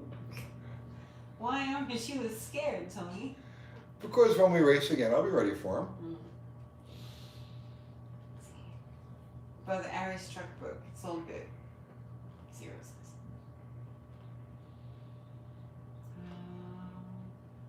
Billy Bob Holcomb, what did I miss? I just ran to the kitchen for gelato. Oh, gelato. You missed everything. All the good stuff happened. You'll have to watch another replay. He has $4,000 headers, Tony. It's $4,500 headers, which is more than I have in the whole car. Mm-hmm. Yeah. Thank God for UTG Sunday Night Live. There's nothing on cable, William Kavanaugh says. Cable is dead. Who watches cable anymore? Everything. I keep telling We haven't Kathy, had it in like a year, at least. YouTube is going to eat the world. It's that simple. As the prices of everything go higher and higher and higher, and people have to cut back and cut back, they're going to drop all their subscriptions. Anything that people are paying a monthly fee for, goodbye. It's over with. YouTube is going to eat everything. It's going to eat all of the cable. It's going to eat all of the streaming services. There's only going to be one game left in town. It's going to be YouTube. And then something will eat YouTube. That's what you think? And we'll be ready for that. We'll see. Who knows? I don't know. I go from day to day. Middle R Customs, right? We got rid of cable 3 years ago. Yeah, that's about when we got rid of it. About 3 years ago. Got tired of the propaganda. It was just way too much propaganda. Well, that's everywhere. Well, we didn't get rid of it as a cost-saving measure. We got rid of it because they just couldn't tolerate. There wasn't anything on. Rumble will eat YouTube, Thumper says. You know, it's possible, and if it does, we'll go there. We have an account there, we just don't use it. Yeah. 3 years ago, we ditched it like 12 years ago. Did you? We did too. We ditched everything. In fact, we went without TV at all for a while. a couple of years. Yeah. And actually, life was pretty peaceful. It was nice. But then, it's an aid. It's a, I'm gonna explain it to you. Like doing like the Amish thing for a couple of years was cool. It was nice to take a break from it, but then there is an entertainment, like a value to having external entertainment. You know what I'm saying? So we got back to it, but yeah, no cable or anything like that. And now with YouTube, like all we have YouTube on the TV. Yeah, we keep YouTube on the TV. And it's like I keep up with certain channels. I don't really keep up with car channels because I do a car channel, and it's like enough of that, so I keep up with mostly economic-oriented channels. Zero says, Boss Lady Zero and I went 2 years just watching videos and whatever. It was great. Yeah, that's what we do. We watch That's videos. what we do. I don't watch television. We I have don't anymore. we have the channels that we drop it on daily, right? There's well, you watch Patara. Yeah, I watch Patara. Appalachia Homestead, Patara. She's awesome. I love Patara. Yeah, We both love Patara. She's a little over the top sometimes, but that's one of the reasons I like her so much. But yeah, Kathy follows Patara very closely. I watch. Dan. We watch Dan. Yeah. So like every like there's the religiously we're just gonna. These are not car channels. They're not car channels. They're like. Right. I allegedly we watch Dan every day. Johnny Bravo. I watch probably I don't know. I usually watch like the first 5 minutes of Johnny Bravo's videos, and then he gets into the whole technical analysis aspect of it. And since I'm not involved in those markets, I don't follow it anymore. Who else do we watch? The Economic Ninja is always popping in. Now, Economic Ninja turns up in our live chats every once in a while too. Gregory Manarino, who I would like to get a hold of. Gregory he's from same time and place on Staten Island I was, but I don't think our paths ever crossed. And he's a drag racer. He's out in Las Vegas. He's got a Camaro. I believe he just broke into the 10s with it.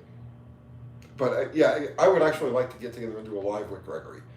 No, he sold the Camaro. He's got a Barracuda. No, he has both. He's got a Hemi Cuda. He put it up for sale. Did he? Yeah. Where'd you see that? I watched his channel and he said so. Oh. Yeah. Okay. What's the financial news? He's got a Hemi Oh, we cooler. like Gerard Salenti. Gerald Salenti. Yeah, you gotta catch Salenti. Gerald Salenti. The Trends Journal. Yeah. When we're sitting on the couch with our popcorn, hanging out like we're tired, we watch him. Yeah. He goes on a rant. He doesn't post every day. He posts Yeah. every several days. Who else is there? Who else do we watch? I don't know. We don't watch that many but then the rest is like car stuff. Yeah, the rest is car stuff. I had BrickBox briefly and I just can't watch it Oh, anymore. Cliff High. He doesn't really post videos there. He does the podcasts. I check like almost every day to see if he posts something new. Mm-hmm. Let's see. I don't know who else we watch. I think that's it for like the regulars. Maybe. Gerald is a New York mean old guy. Yeah. We can relate. He's a pisser. He's great. He's great. He's everybody I grew up with. Yeah. Like, actually, when I watch him and he goes off, I feel like I have a comfy blanket on. You know, I get that warm, fuzzy feeling. Yeah, when he starts yelling and cursing and stuff. Yeah. I'm like, yes. Yeah. Okay, this is familiar to me. Gerald Salente is quite literally everybody I grew up with rolled into a ball. Mm-hmm. Let's see. And we have like Amazon Prime, and sometimes we'll watch like Some James May stuff. I like James May. Stuff. Every once in a while, I'll watch Jeremy Clarkson, the Farm Show. Yeah, the farm show was great. That was fun.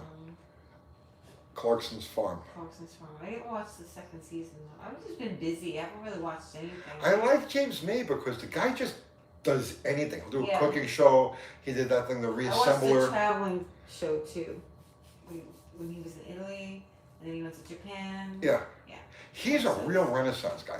He can just step into any role and just, or any situation and just master it. Mm-hmm. We watch Steve Maggs, yes. Of course, yes. Well, I watch Steve Maggs every morning. So I wake up. This is true. She hands me my coffee. Mm-hmm. I turn on YouTube, and because Steve posts usually just about the time that I wake up. He's an hour ahead, so like 6 o'clock in the morning or so. And he's literally, Steve Maggs is the first thing I watch while I'm having my coffee. Yeah, but you guys did the same car on the same day. I didn't see him that morning. Yeah. I didn't see him that morning. It's funny, right? Yep. You know why I didn't see him that morning? Why? Because I was on my way to the place to go shoot the car. Yeah, you left early that day. Yeah. You didn't have coffee here.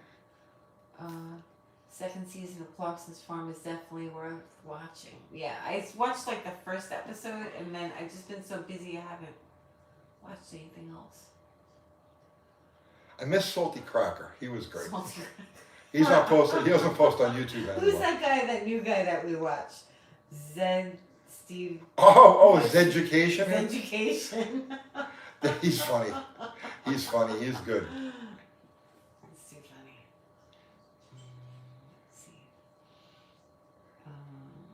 I get the box set of the old shows like Green Acres. Oh yeah, I binge watched Green Acres for a while, and then it's just like there's only so many episodes. You can only watch it so many times. So I'll probably go back to binge watching Green Acres again at some point, but I wore it out for the time being. Mm-hmm. Steve Maggs Rules. Gas Monkey. Do you watch Gas Monkey? No. No. Let's see. There's a lot of motorcycle channels I watch. Yeah. Old Man's Garage or Cletus. I watch some Old Man's Garage. I watch some Cletus, Yeah. and I like them both. I like them both.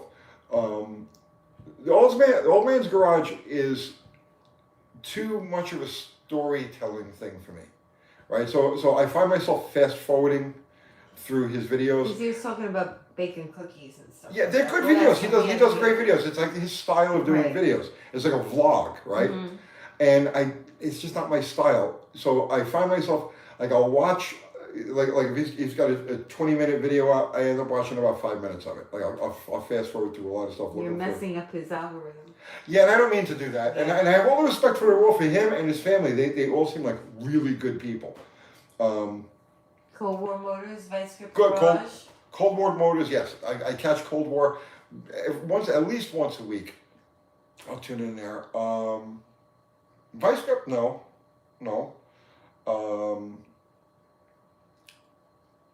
I like Bikes and Beards. They only post once a week or so. The guy Sean, in my opinion, he is like an apex YouTuber. The guy is just fantastic.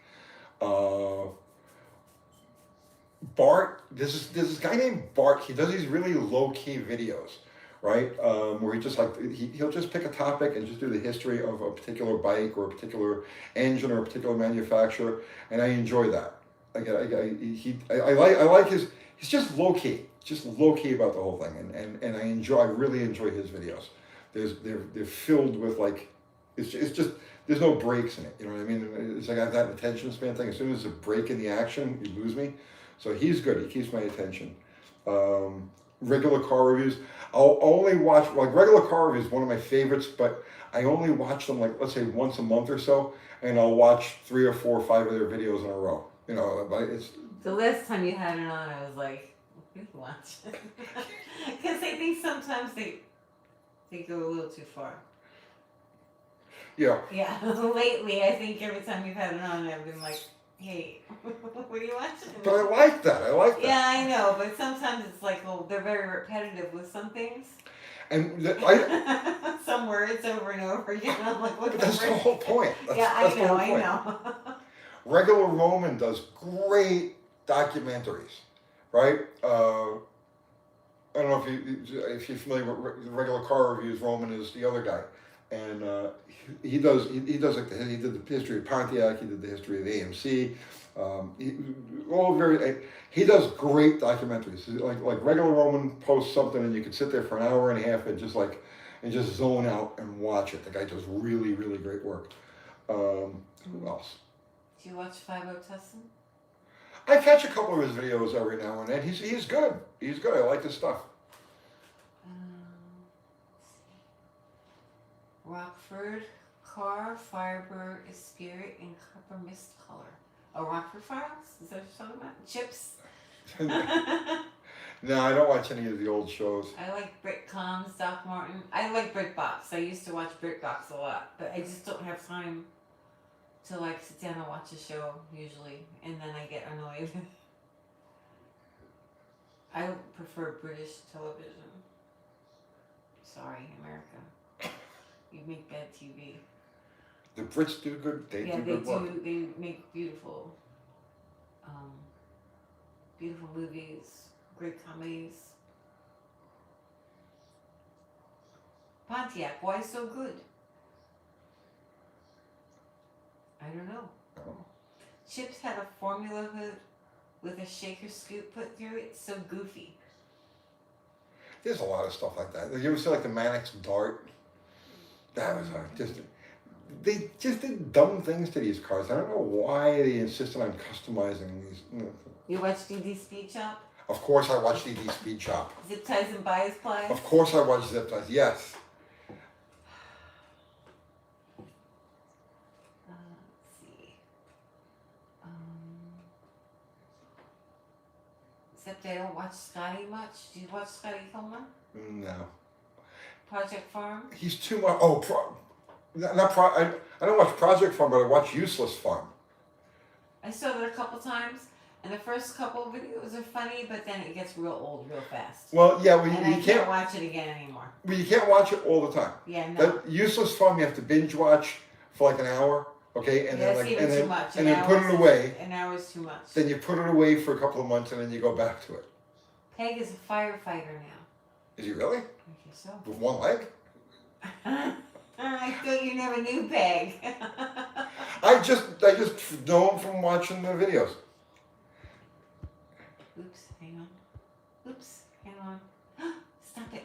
I'm trying to click on this comment. Rain Slam 6 with a chance of cannibals. Tony and Kathy should do at least one vid just like one of those Benny Hill closing segments where they do the stop motion that gets sped up along with the zany kazoo sounding calliope Oh, music.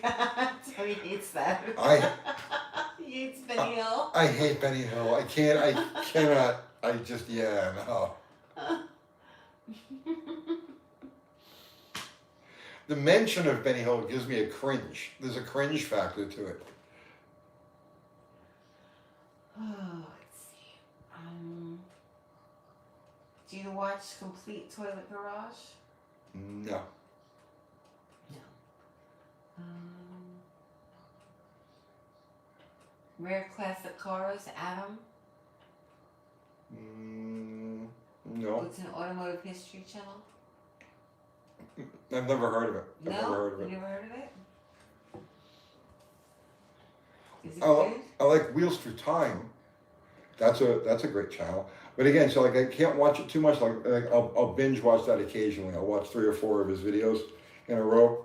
Joe says Adam is great, mostly covers full-size cars. I'll have to give it a look. Let's see. Garage 54. Garage 54. And so that's one Somebody's of those. going to be watching my channel too, Thumper says. Of course. Yeah, I watch Garage 54, and again, it's another one. I'll binge watch it. Like I won't watch any other videos for like a couple of months, and then it's like, oh, Garage 54. Let's see what they've been doing, and I'll catch up on what. Zero says I've been watching old movies again, Doctor Strangelove, etc. Doctor Strangelove is like the greatest movie. Sometimes we'll do that. Like we'll find old movies and we'll watch them. Doctor Strangelove and It's a Mad World are 2 of my all-time favorites.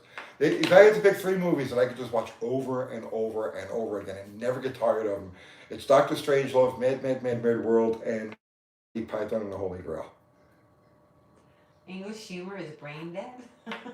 No, English humor is so. the opposite of brain dead. Let's see. How I learned to stop worrying and love the bomb. Yep. Cletus? Just every once in a while. There's something with one of his thumbnails that catches my attention. I watched one of his videos the other day where, which I thought was pretty cool. I thought it was a great idea. They had a Crown Vic and they were gonna set this thing up to run at 100 miles an hour for the entire month of May. So they jacked the back of it off the ground, and they put a brick on the gas pedal, and they set it so it was running 100 miles an hour, and it made it something like 30 hours, which is it's actually kind of impressive. How they thought it was going to go through the whole month, I don't know, but it made it like 30 hours with the back wheels just spinning along at 100 miles an hour, and then it flambéed the transmission because it was just I guess the transmission just got so hot it started puking fluid. And then but then they couldn't kill it, which I thought was the most interesting thing, because after the motor was wounded, okay, it's clacking, it doesn't want to run, it doesn't want to spin. They start spraying nitrous at it, they start spraying ether at it, and they kept it alive for like another hours. They kept this thing running long after it should have died. I thought that was pretty amazing. Like, I gave me a whole new respect for those Ford 4.6s. Watch Wes Work. Do you ever watch that? No. No. I've seen some. I have seen that channel. You have? Yeah. Let's see. No fighting in the war room.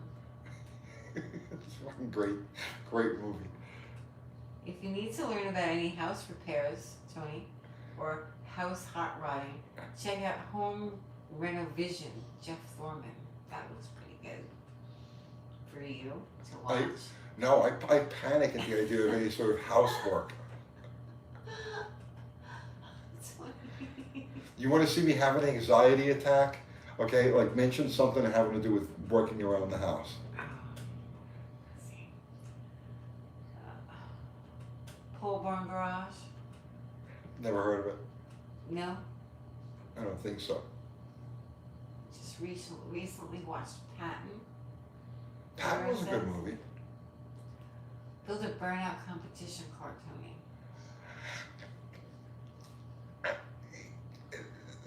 There may be something to that. there may be something to that, but I'm not saying anything about it until I know for sure. What about junkyard digs? Occasionally.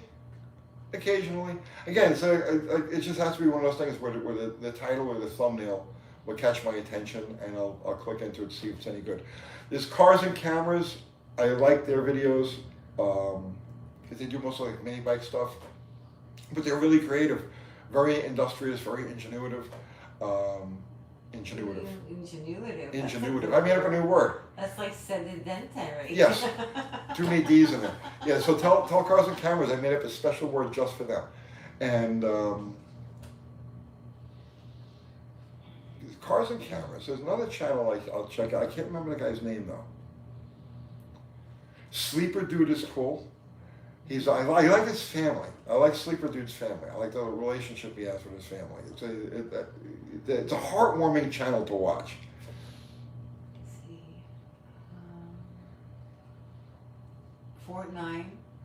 Fort9 does great videos. Yeah, He's an artist.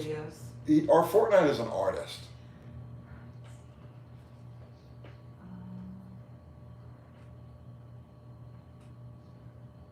There's a guy, and I can't think of the name of the channel, but he's like Romanian, I think. Like he has like a Romanian sort of accent, and he does a lot of like in-depth like whiteboard sort of tech things. And he really intense stuff. I cannot think of the guy's name. He's got a funny accent, and I will catch his videos every once in a while.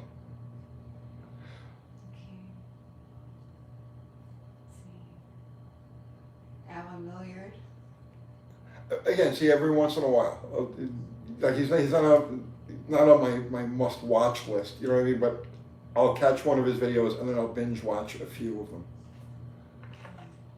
And he's just brilliant. The work this guy does is just absolute next level. Yeah, he said he watches The Old Man's Garage. Peter Finn. Do you know who Peter Finn is? Yeah. There's so many channels I wish I could watch constantly, but I don't have the time. That's it. There's Yeah, so this many is so channels. little You know, I time. really don't have the time. This is like, Yep. so at the end of the day, like I watch these things first thing in the morning, right? Getting ready to go out and attack the day. And then at night, after everything is done, I'll come Yeah. home from the shop and I'll sit down and flip for an hour or so, an hour or two, Yep. before I hit the sack. So they really, like our YouTube viewing time, or like we're gonna eat, you know what I mean? I'll throw on the channel, throw on the TV or YouTube, and I'll find stuff to just watch while we eat, that sort of stuff. But I don't really have the time or the capacity to just sit all day and watch YouTube videos. No, we're busy. Yeah. Like yesterday, we didn't watch anything. No. Right? Like we were from 6 a.m. until like midnight, nothing, just constant movement. Mm-hmm. A lot of days are like that. Let's see. Well, a lot of them I'll listen to in the car. Yeah. Come to think of We like to listen to things more than actually watch them. Come to think of it, I would say a good half of my YouTube I do that too. watching actually happens Listening. in the car, Mhm. right? So I'll throw something on, and because let's say I got to come to the house to do something, it's 15 minutes where I'll put something on and I'll listen to it as I'm driving. So half the channels that I'm mentioning right now are the stuff that I just listen to as I'm driving. SC308 says, Tony, you are the very first vid I watch when I get home every night. Well, thank you. I appreciate that. That's really nice. Tony watches his own videos.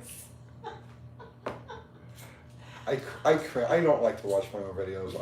I Sometimes you come up automatically on the TV and I'm like, this is awesome. I'm like, I've seen enough of you. It's the weirdest thing. It's the weirdest thing, because It's funny. you go through life and you don't think of yourself as anything but yourself, right? Well, that's what you are. Because you are you know what I mean? And it's like, so we do this channel, and this is my job. right? So I think of it as my job. I think of it as, well, okay, I'm gonna go make a pizza. I'm gonna wire this air conditioning unit. I'm gonna dig this ditch. I'm gonna make a YouTube video. So it's like it's a job. It's a job. So then the weird part is, after you're done for your day, with your day doing your job, and you say, okay, well, now I'm done doing my job. Now I'm just gonna go home and relax and pet my dogs. And then you turn on the TV and you flip, and there you are. And it's like, wait a minute, why am I looking at myself on the friggin' TV? And you say to yourself, oh wait, that's because that's my job. That's what I do. It's the weirdest thing. Like, I don't think I'm ever really gonna get comfortable with it. What's funny is, like, the kids don't want to watch you on TV. Thank God. Let's see. One cone sent you $20. Thank you. What problems can I have with my 66 383 lifter bore and push rods? And will an A-body to big block motor mount, an A-body to BB motor Yeah. mount kit work without front right drilled and tapped? Yes. Yeah, use the Transdapt. So I've used that Transdapt kit, I can't tell you how many times. And it works really good. You're gonna have to put a couple of washers on it to space it up. But you'll see that when you go to assemble it, right? It doesn't tell you any instructions, but you're gonna have to space it a little bit. Not a big deal. And it's only like $60-something for the Transdapt kit, and that works. I don't know what you mean by lifter bores. You shouldn't have any problem with your lifter bores. I don't know why you would have a problem with your lifter bores or your push rods. I don't know. Tony could have played Cooter in the Deuce of Hazzard. What? I never liked that show. Yeah. I never liked that show. Oh, the dog is crying like that because we have the gate up in the hallway and she can't get through. She has separation anxiety. Yeah, she's fine. She's just whining because she wants to get in here. I have 4 dogs, and each have radically different personalities. Like you'd think 4 similar dogs, they would have 4 similar personalities, but they don't. They're all completely different. Like, they're all extremist different from each other. Backyard Car says, after you live and then edit, and then the last thing you want to do is watch it again. Yeah. Well, like, I shoot it, and then I edit it, and then I check it after it's up to make sure there's no problems. And then if I see it on the TV, I'm like, get this off. I've seen this video like 4 times already. Well, I watch it on the TV. I have to watch them on the TV because that's how other people watch them on the TV. So I have to see, okay, what do I got to do differently with the light? Uh-oh, the sound is bad if I do this. No, that angle's no good. So it's like I watch she'll put it up. She'll say, it's up. Is that what I say? Yeah, well, so it's become a routine now, right? The video gets shot in the morning, we come home, she jumps on the computer, does the editing and all of that stuff. I go inside and pet the dogs and look at YouTube while she does that, and then she says, it's up, and then I'll find it on YouTube and I'll watch it to make sure that everything is like copacetic with it. And then I'll ask her, I'll yell into her because she'll be in here, and I'll say, how are the comments? And she'll say, they hate you. Or I won't say that. Or she'll say, so-and-so says that your head is full of broccoli, or whatever it is, right? And I'd be like, okay, good, situation normal, fine, right? Just another day. Just another day. That's our routine. It's funny. What's up, Ari? Ari, people were like saying prayers for Ari, right? We had no idea. Poor Ari. Yeah, I worried about you for a minute, man. Yeah, we thought that you were like in severe. Wait, what? Oh, and we should have an intern watch the videos for those things? If we could find an intern, you can't. There's nobody who wants to do Nobody anything. wants to do anything. Which is one Really of the bad. things that I find to be really odd. It's disconcerting. Disconcerting, okay? I don't know how the world is operating. Because now I'm 60, I'll be 61, right? Very soon. And so, and I've been in business since I'm 16. I've been in the world and doing things every day, 7 days a week, since I'm 16 years old. So I have a pretty good grasp of what's normal and what's not normal. Okay, and normal has always been, if you're doing something cool, whatever it happens to be, other people will come along and want to be involved in it, just for the sake of being involved in it, just for the sake of having fun, or using whatever opportunities that you provide as like a stepping stone. So that's normal. It's always been. And so we started this channel and we started getting some success with it. And that's when I said, okay, I'm going to move into this shop because this shop has a lot of room for growth. And so I know that if I have the space, other people will come and want to get involved in things and we'll grow from there. But it never transpired. You know what I'm thinking? Yeah. Now that you're saying that, like when we were young, like, and I was learning how to do things, I would always apprentice in some Right, fashion. exactly. There's always somebody I would know, or I would be some sort of an apprentice, and I would learn from somebody with a lot of experience. And I feel like now, because of YouTube, for example, and the things that you do, people don't need to do that anymore. They'll go online, they'll learn how to do it online. Yeah. Instead of learning from an actual person. And like we said it the other day when we were driving, that like when we were kids, like if you knew how to do something, it was hard to get that information from people. Yes. Like now it's everywhere. It's so easy to Well, learn I how to spew do it all the time. We anything. make a living off of that. Right. But I'm saying like when we were kids, it was like nobody You had would to give pull teeth to anything do it. up. Right.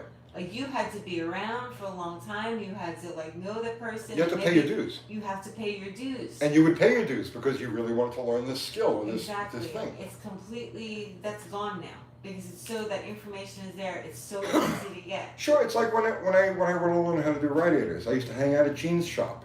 Yeah. You know what I mean? And I would Right. help Gene. And then little by little, he taught me everything. Now, at the time, I was running my own shop. I was making my own money. I had my own business. But when I was done in my shop, I would go, or I was taking a break from my shop, I'd finish up a job and I'd run over to his shop and I would hang out there for a little while and help him do this and help him do that. And then I learned how to do radiators that way. Right. Right? There was no YouTube. But that was the normal way of doing things. Okay? And it doesn't exist anymore. Nope. So, and I say this all because you said, well, have an intern do this or Yeah, have an there's no intern do that. mentoring. Well, I can tell you flat out, right? No ifs, ands, or doubts about it because I have done this in the past. I would have expected with the situation we have with YouTube that I would be batting people away as far as like interns go. Nope. There is nobody. Like if I was like when we were doing fuel cars, right? When I was doing a nitro car thing, there was always people who would drop what they were doing and drive hundreds of miles to come clean an oil pan or you know what I mean, or do anything like that just Because to be that involved. was the only way you could learn that. Because that was the only way you could learn it. Yeah. Well, it's not just that. It's just people were more motivated to actually go and physically get involved in things. Yeah. Okay? When I had when I was in the coffee house business, I never had to pay people. There were always people hanging around that would kill to just be involved and be working and stuff like that. They used to actually argue with each other who would serve customers. You know what I mean? And these were my customers. So it was fantastic. I never had to really pay anybody. This time around, though, at this stage of society, it's not like that anymore. There are no interns. I would have thought for sure everybody wants to be a social media person. Everybody wants to be an influencer. Everybody wants to do all of this shit. Well, here's the opportunity. Look here, we have a running thing. We have space. We have reach. We have resources. We have all of these things that anybody who would want to be in this line of work, you would think that they would just pile right in, but they don't. There's nobody. You can't find an intern, and I can't find anybody to help with the cars. I can't find anybody to print T-shirts. Can't find anybody to print No, T-shirts. they can't. The print shop.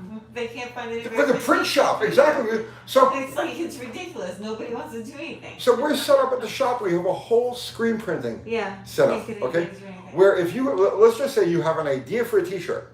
Well, we have every bit of equipment you need to go from the idea to an actual shirt. All right there. Every bit of equipment, everything you need to create anything you want and produce it, okay? We can't find anybody that wants to do that, Nope. that can do that. And I'm like, well, maybe we're doing something wrong. Right. So we went and we had the shirts printed, so we can't do the shirts. So the hats rather. So we went to the Print shop. print yeah. shop, the Works Group. Yeah. The Works Group here in Murfreesboro, Tennessee. They're really nice They're people. good, They yeah. do they do great work, good price. So we ordered the hats and we go to pick them up, and the guy's like, I'm all backed up. I can't get anybody to work, right? And he's got, and there's, I'm looking around, and there's boxes and boxes, like where they usually keep the place pretty clean and organized, right? There's like boxes all over the place with like orders and stuff that have to be processed or do whatever, and they're all just piled up and backed up. And he's like, I can't find anybody to print. I can't find anybody to do this. I used to be able to get kids from the school to come over and stuff. Can't get anybody. It's crazy. It's absolutely crazy. And one of the big reasons I took that particular shop was because it had enough room in it that I could have a few people doing different things in there and not interfere with what I'm doing. And it never came to pass. It's the times that we're in. Different, This is very weird. This is not normal. Yeah, it's different. Well, you're not like a million. We don't have a million subs, so we're not a million sub channel. You don't really People have. hang around more. I don't know. It seems like Whistling Diesel's got plenty of people over there. He's got like crowds of people that want to hang out with Whistling Diesel. Whistle Diesel's a different situation. Right. That's the difference. He's a young guy who does over-the-top exploitive sort of things. And I say that in a good way. I'm not saying that in a bad way. Because I'm a fan. I actually am a fan of Whistling Diesels. I love the way the kid, I love his attitude, right? But he does exploitive sort of things. He's a young guy that does exploitive sort of things. And so it's easy for him to attract people that are willing to get involved and stuff. And he has a lot of money to throw around. And he has a lot of money to throw around. People like that. Right. People throw money around. Yeah. Does this chat work? Yeah, it works. Boss and boss lady, if I live close, I would be stoked to help out. We appreciate that. Yeah, man. That's the other problem too. Is that YouTube? So okay, I'm used to doing things that are kind of like that have an impact on a local scale, right? So like for instance, when we would open a coffee house, well, you're dealing with local people, right? So the word gets around, hey, it's a really cool place. They got live bands because they're open until like 4 o'clock in the morning, and it's a free-for-all zone, right? So we would get a lot of people who'd be very enthusiastic to come and get involved, and we would develop like a cult sort of following locally. But now when the word gets around to people who live in California or Colorado or Texas or you know what I mean, and that's great. We appreciate all of you guys, but it doesn't do us in a hands-on way any good. Right. Because you're all too far away. Which is the big problem with social media in general. Yeah, but even like I put an ad out for the t-shirts. Like I would teach like how to make your own screens, like how to do all that stuff. Yeah. Which I had to learn all on my own. But like I would teach someone and they were just like zero interest. Like zero interest. And I'm like, seriously, like you have this whole thing, you could set up and open your own business and make your own Etsy shop or whatever you wanted to do on the side as well, and I wouldn't stop you, you know what I mean? It's like nobody is motivated to do anything like that, or to be creative really in any way whatsoever. It's kind of weird. Well, there's no creativity. Yeah, you gotta understand the deal that we're offering, like somebody who wants to do screen printing in our shop, is print our shirts, right? We'll pay you per shirt. Yeah.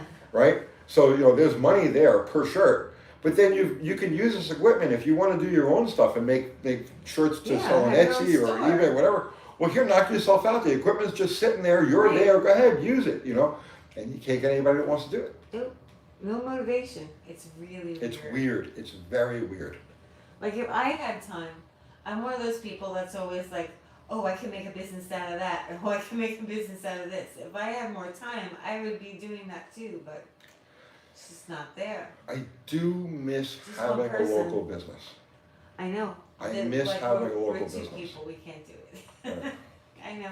I think about it all the time. I would expect a neighborhood kid to be interested to help out. What neighborhood kids? What neighborhood kids? They're all in their house playing video games. We see them when they get off the bus. They only walk like 10 feet to the house because the bus has to stop like every 20 feet. There's, I had to walk, I don't know how many miles. Now we sound like old people. yeah, Yeah, it is what it is. I know. Let's see. My father was my motivation. Fear was an element. There's that too. Drops the kid off at the front door basically. It's Yeah. nuts. It is nuts. I've never seen anything like that in my life. They're coddled. Today's kids are just too coddled. Yeah, we watch the bus. If we get stuck behind it, we're like, oh no. It's gonna stop. Like every 20 feet, the bus stops. I don't leave the house at certain times. Yeah. If I don't get out of here before the school buses in the morning, I park myself until I know the school buses, the whole thing is over with, because they create traffic jams everywhere. Mm-hmm. Every time I'm in the car, I'm like, what are their legs broken? That's crazy. Lazy Horan says same problem here. Nobody's willing to do it. I honestly, how are people making money? I do not know. I do not know. Lazy Horan says I got $3 in raises in my first few months at my job because I show up and actually work. I can only imagine. It's nuts.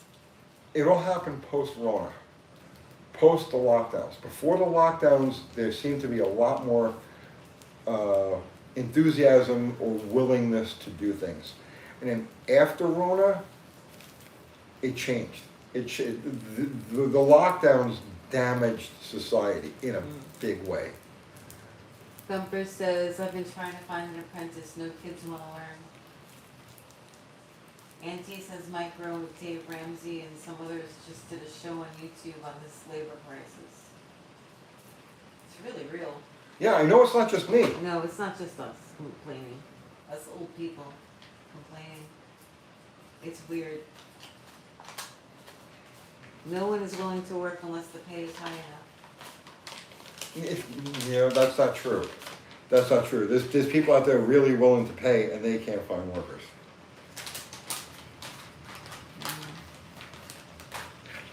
Mexican Spec says the kids that live near me have never offered to wash one of my cars even once.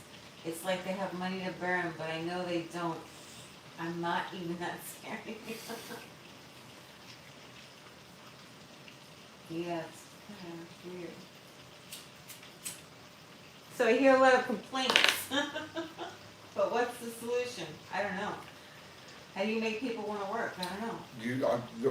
I mean, but that's a viable thing. What that person just said. You hear a lot of complaints, but no solution. What's the solution? Man, I rack my brain about this all the time because I find it the biggest issue we have is labor. Or not even labor, even just local community. Okay. The periods of lockdown, like, okay, you've got pre-lockdown and post-lockdown. Be careful what you say on YouTube. I know. There's pre-lockdown and there's post-lockdown, and I think that the lockdowns definitely damaged the networking fabric of society, but more importantly, social networking or social media really killed stuff. So now I saw this back in 2010, 2011. So I had a coffee house. So here's how this worked, right? When we were in New York, we opened our first coffee house. And this is like right after September 11th. And we ran it for 2 years and then closed it when we moved down here to Tennessee. So we came down to Tennessee, took a year off from the coffee house thing. I was just doing cars. So the coffee house was my night business and the cars were my day business. So we opened a coffee house in one location, ran that for a couple of years, got tired of that, moved to another location, ran that for a couple of years. So anyway, the fourth one that we had was right down the street from where we are right now. And when we first opened it, we got, we were inundated. There was people, we were open 24 hours and we were busy 24 hours.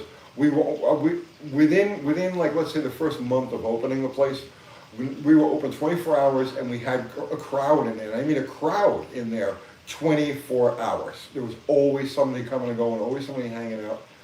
We'd have bands that would play at 1 o'clock in the morning, 2 o'clock in the morning. It was just always constant, okay? And Facebook had just gotten going at that point. And what I noticed right away was that, because this was like for the first time, people had this is when smartphones first came out, and people were coming in with their laptops and the first smartphones, and they were on Facebook, and they were talking like they kind of like broke up the community, because previous to that, the coffee houses that we had, the coffee houses that we had were, think of it as a bar without alcohol, is what it was, exactly that. Picture a bar, but no alcohol. It's like a cafe. It was, That's what we had. it was, well, we had like, yeah. they were like New York, they were like 1960s New York City style coffee houses. Like Cafe Bois, right? That sort of thing. So the whole point of it was to come and socialize, light socialization. And you'd have conversations, and you'd have arguments, you'd have fights, you'd have like, but it was like, that was the flow of it, right? There was always like people interacting with each other, and you had a good sense of community. And then as Facebook came in, more and more people were isolating themselves to their laptops, and they were isolating themselves to their phones. And then before too long, that crowd just started to disappear, and you didn't have that sense of community anymore. We closed that place, and then I opened another one on a major thoroughfare here in Murfreesboro. And by that point, it was done. It was over. Like, there was no light socialization. People did not want to come out of their house and play cards or checkers or see a band or anything like that anymore. They were just in their houses on their phones or on their computer doing Facebook. And with that now, instead of having local people that you were going to interact with and have that light socialization, now all your light socialization happened with people that live 300 miles away, 1,000 miles away, 800, and that was it. It broke it up, and that's where we are right now. Isolation fuels laziness, interaction fuels motivation. Right, and that's where we are right now in society. Social media collapsed local community, and that's where we're at right now. And I think the people not wanting to work is exactly what that person just said there. That social isolation, no ambition. And so people don't want to. So it's the legal part is hurting too. I mean, it could be. I don't know. People used to smoke that stuff by the bale when we had the coffee houses. You go outside. Yeah, but they weren't really very motivated people to do stuff. They were motivated enough to come and hang out. That worked. That worked. My oldest is finally getting into working on the house and car with me. That's cool, Nathan's whole rush. Why don't I see any questions UT is answering? New here, hope. Well, he's just talking right now. I can read questions. You have, what's your question? One comb? I'll look for it. I can't read every single question, but I read some. Sometimes I go off on a tangent. Yeah, sometimes he goes off on tangents. And I think that's a valuable tangent. I think that's something we all need to kind of really look at. Yeah. How do we go about rebuilding local social? You have to crush everything first. Yeah. Thanks, wasn't sure I was seen awesome. Yeah, you seen. Yeah. I even find it with the motorcycles. Yeah. Okay, like when I was in New York, and even when I first moved down here, okay, 20 years ago, you get out on your bike, okay, you jump on your motorcycle, and you didn't have to know anybody, right? And before the night was over, you interacted with 10 different people in 3 different places, right? Like you know what I'm saying? How do you explain it, right? You pull up, you're sitting at a stoplight on your motorcycle, another motorcycle pull up next to you. Hey man, what you doing? I'm just riding around. Mind if I tag along? No, come on, let's go. And then you go ride together and you find another guy. And the next thing you know, you got 10 guys riding together and they're like, let's go over to Fat Stupids and have a beer or whatever it is, right? And you all pile in there, and it's like, and the next thing you know, you got a bunch of friends. Yeah. Right? And then like, you go out another night, and then the same thing happens with another group of people, right? And it's like, So then I stopped riding motorcycles around 2010, okay? That's stupid. What, what, whatever name of the place would be, right? Is that like a burger joint? Yeah. That's stupid. No, it was bars. It was like so many, Okay. there were so many dive bars around here, and they all had names like that, right? So that was a normal thing, okay? And I stopped riding motorcycles in 2010 because I got hit for the third time. I was making a left turn, minding my own business, and I had a car make a left turn into me, and it grazed my hip, and it took the taillight off the back of my motorcycle, and I was like, I am just done. I'm tired of being on crutches. I'm done with motorcycles. So I stopped riding in 2010. And then I started riding again this last year, right? I bought a few motorcycles, which, more motorcycle content coming, for sure.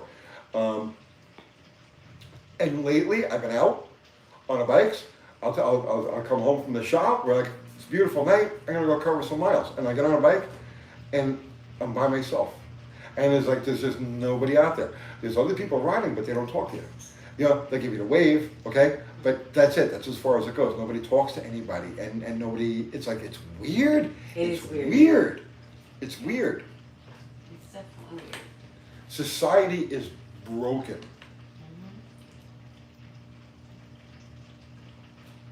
Well, that's a fun thought.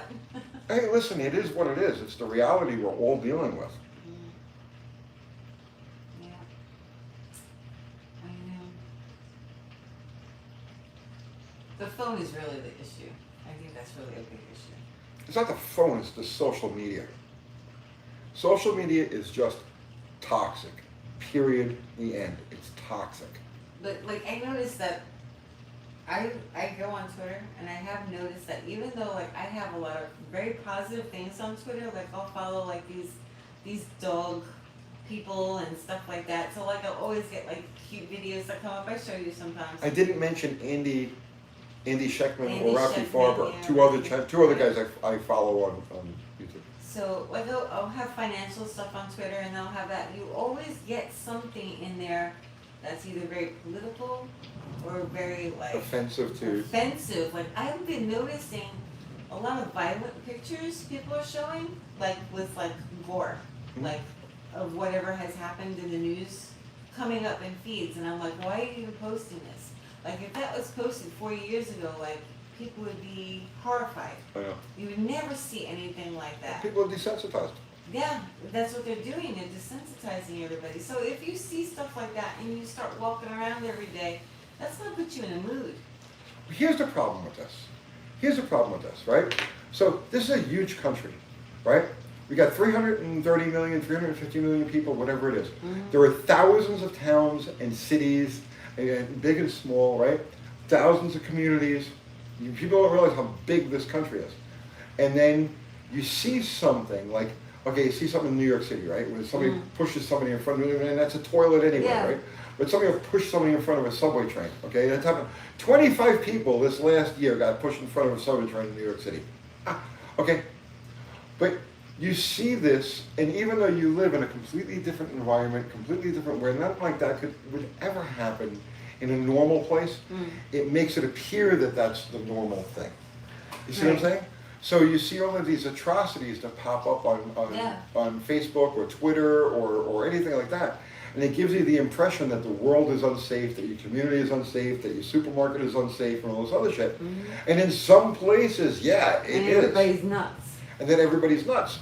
But I mean, the reality is it's not like that. In 95% of the country is pretty freaking safe. You know, and I don't know, it's toxic. The whole thing is just toxic. Black Power and White says, oh please, your guys' generations in the 60s and 70s during the Vietnam War were no better. How do you That's not figure? our generation. Well, I mean, it is kind of my generation, but how do you mean? Yeah, as you mean, no better how. Work-wise, people worked a lot more than they do now. I don't know. How do you think all the stuff that's pretty much all of the major projects in this country, the interstate systems, the older cities, all that stuff was built by those people. You think the skyscrapers just miraculously appeared out of nowhere? You know what I mean? There were Right. tens of thousands of places. Charlie says, I first met Tony and Kathy at a traffic light in New York 40 years later. You could get shot at a light. Mm. Oh, in New York? Yeah. Yeah. Oh, please. Um, Everybody worked, they wanted to eat. I don't know, I guess so, yeah, you had to work, like, I mean, when we were kids, you were like 18 and you were an adult. It was like, get your ass and get to work. I was 16, I was an adult. Right, I know, well, me too. Well, I wasn't an adult, but I was like on my own, kinda. Right. But, yeah, you were pushed to do stuff. And nobody had to push me to do anything. Yeah, but I mean, you know what I'm saying. Like, if you sat in the house, they'd be like, what the hell are you doing in the house? Right. Yeah. Let's see. We used to ride our bikes to the corner store and leave them outside. Nobody would steal them. Yeah. Running a roof company at 18. Yeah. You had your first shop at 20. First official shop. Yeah, first official shop. You were 20. Kids are still home now in their 30s, right? Yeah.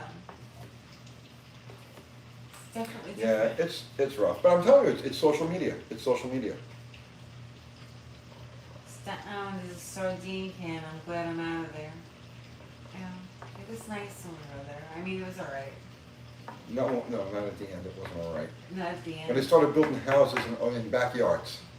Yeah, I know. That was because That's bad. you guys, if you've never been to Staten Island, you can't imagine. You'd have a house, you'd have like a nice house, and it'd have a nice backyard, and the criminals that run the place, just without any regard to the neighborhood, to aesthetics, to anything, would allow builders to build entire houses in the backyard of other houses. It like the craziest stuff. They would tear down like a toilet. It's a Yeah, the toilet. builder rooms down. It wasn't the builders. The builders. It's like is a snake bad because it bites you?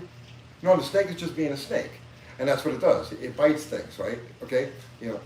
So the snake, you can't blame the snake. So it was the zoning people. It's the zoning people, right? Exactly. You know, I'm sure they're, I don't even want to say it, their pockets padded by the builders. Yeah, just the corruption. Is New York City today better or worse than late 70s New York City? It's I different. grew up literally bouncing around all the streets of late 70s New York City. I am literally late 70s New York City, okay? Because that's where I formed, okay? No comparison. There was crazy crime in New York at the time, right? But that it wasn't indiscriminate crime, okay? Like you didn't have just maniacs running around doing random acts of violence. You didn't have people drugged out. Like people did drugs, people did crime. They were in small pockets. They were in small pockets. And you knew not to go there. They were in small pockets. You knew not to go there. And here, I'll give you the most controversial thing there is, okay? Because people are going to be like, that sounds crazy, right? But it was the Italians that kept everything straight there, okay? Because the Italians, the mafia. I hate to use that word, right? Because it's such a stupid fucking word, right? But that's the word. That's the common word that people would use, right? See, the mafia kept everything clean in New York. So, in other words, like there were certain neighborhoods where go ahead, it's a free for all. Do whatever you're gonna do, but don't cross this line right here, okay? And so New York was divided like that, and you had your bad areas and you had your good areas. And in your good areas, you had nothing to worry about. Day or night, it was clean. Nothing was tolerated, right? Nothing was tolerated. And then in your bad areas, well, you know what? Go ahead, do what you're gonna do. And then what happened was they broke it up, okay? Rudy Giuliani came in with his task force and this and that and the other thing, right? And he put the Italians basically out of business. So the Italians all moved off to different places, and then the Russians moved in. And the Russians were completely ruthless. The Russians have no sense of What? Now, I'm not talking about Russian people. I'm not talking about the Russian people. Kathy's going, don't talk about this, right? I'm not talking about the Russian people. I love the Russian people, right? That's nothing to do with it. I'm talking about the Russian mob, the Russian boys. She's going, no. They're ruthless and they don't care about neighborhoods. And so that was when New York City really started to fall apart.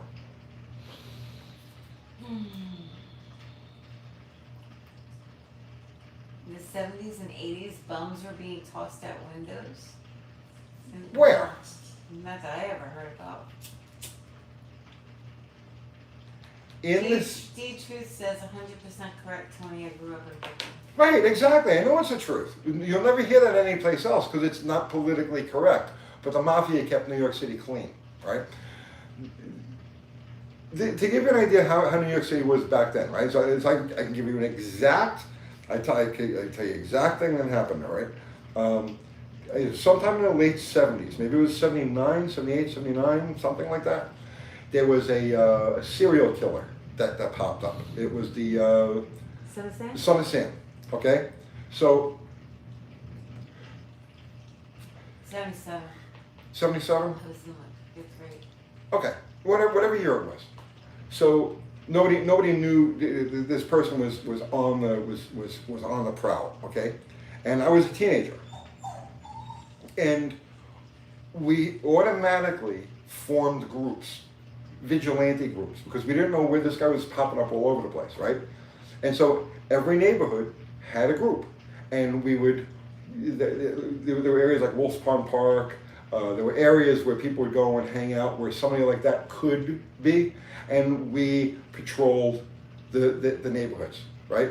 So to try to find this guy. So it was like, we were working with the cops. And that was the way New York City was. And you wouldn't have that today. If you had a serial killer in New York, nobody would even notice because there's so much other insane violence and craziness that goes on there, right? Nobody would even freaking notice. So that's the difference between 70s New York and today's New York. Yeah. See.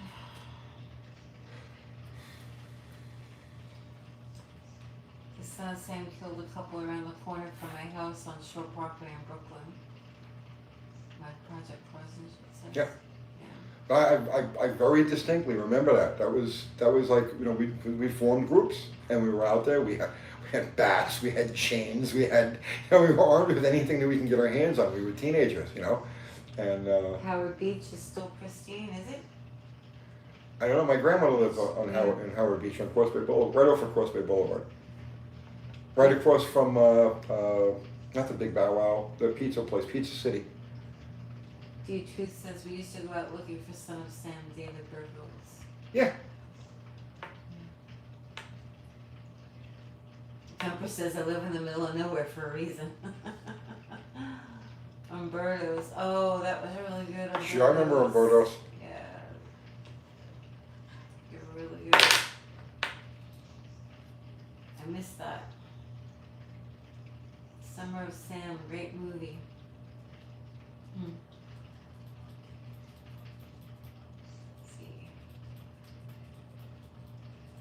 The Italians said you're going to miss us. They were right. It's the truth. It's the truth. This isn't car talk. Long Island is still like old New York, is it? Maybe. Nashville is very. I don't think that is New York. I'm sorry. See, you don't see it. I completely disagree with you. You don't see it because you weren't in New York. You weren't in the city. You weren't bouncing around the city in the 70s. So you don't see it. But the vibe is there. The same vibe that you had, like, let's say... My New York experience is a little different than your New York experience. How so? Well, we're 4 years apart, first of all. So that's a big difference age-wise, like growing up. When you're a kid, that's a big gap at that period of time. So Okay. you saw a lot of stuff that I didn't see. And I grew up in a completely different part of Staten Island than you were in. If you were, but again, see, you didn't. I grew up in Old Staten Island. You grew up in Old Staten Island, and you didn't really get to know Manhattan very well. No, not really. But not until I met you. But I did. See, in the 70s, when I was a teenager, little, but I was 15, 16, 17, 18. During the summer months, during nice weather months, we would do a car things. And then during Well, I was a girl. I was young. My parents wouldn't let me go on the subway. They were like, "You're not going to the city." right, yeah, totally different thing. So during the spring, summer, fall, we would do car stuff. And then winter would come, and I said, you can't do car stuff. Everything's frozen, everything's cold. None of us had garages, the tracks were closed, right? It was like nothing. So we would spend our winter months bouncing around the city. So the thing, so if you think of like, let's just say a cliche place, right? Like Times Square. I'll just use Times Square as an example, right? If the way I remember Times Square in the 70s, right? 77, 78, 79, like that, those years. The way I remember Times Square there, that same energy you find in Nashville, let's say on Broadway down by 2nd Avenue.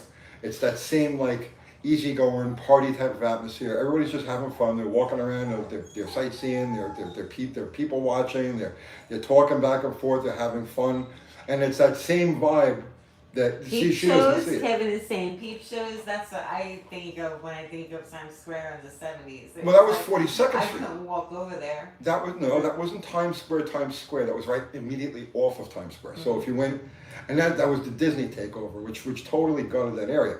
But the point is that was a free for all zone, 42nd Street, Times Square on 42nd Street. The square itself was clean, and then you got right off into the side streets, and it was a whole different story. But that was part of the atmosphere of New York too. I wasn't allowed to see that. I wasn't allowed to see It was that. a little nutty. It was a little nutty. Too much. You have any car questions?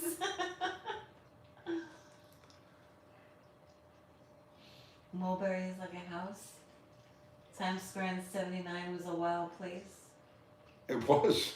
I remember like in 79 going to Canal Street a lot. Yeah. Like, that was cool. I used to go there all the and time. kind of crazy.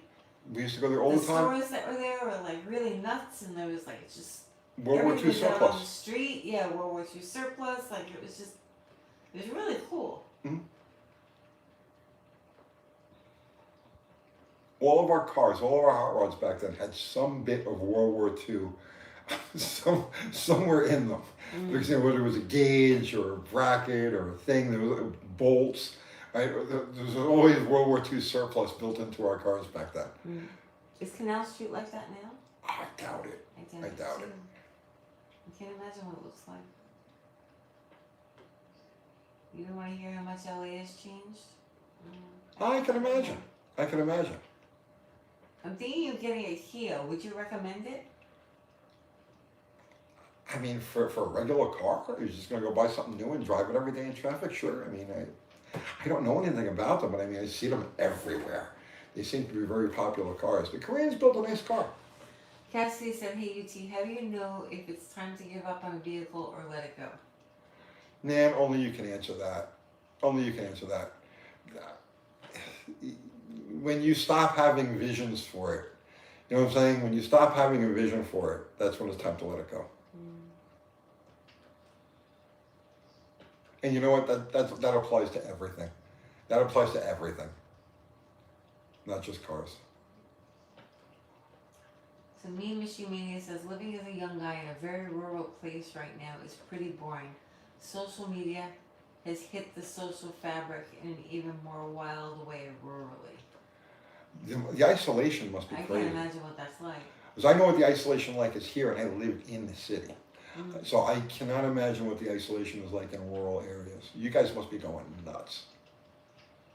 That's why everybody's on some kind of meds. Everybody's on some kind of mental meds.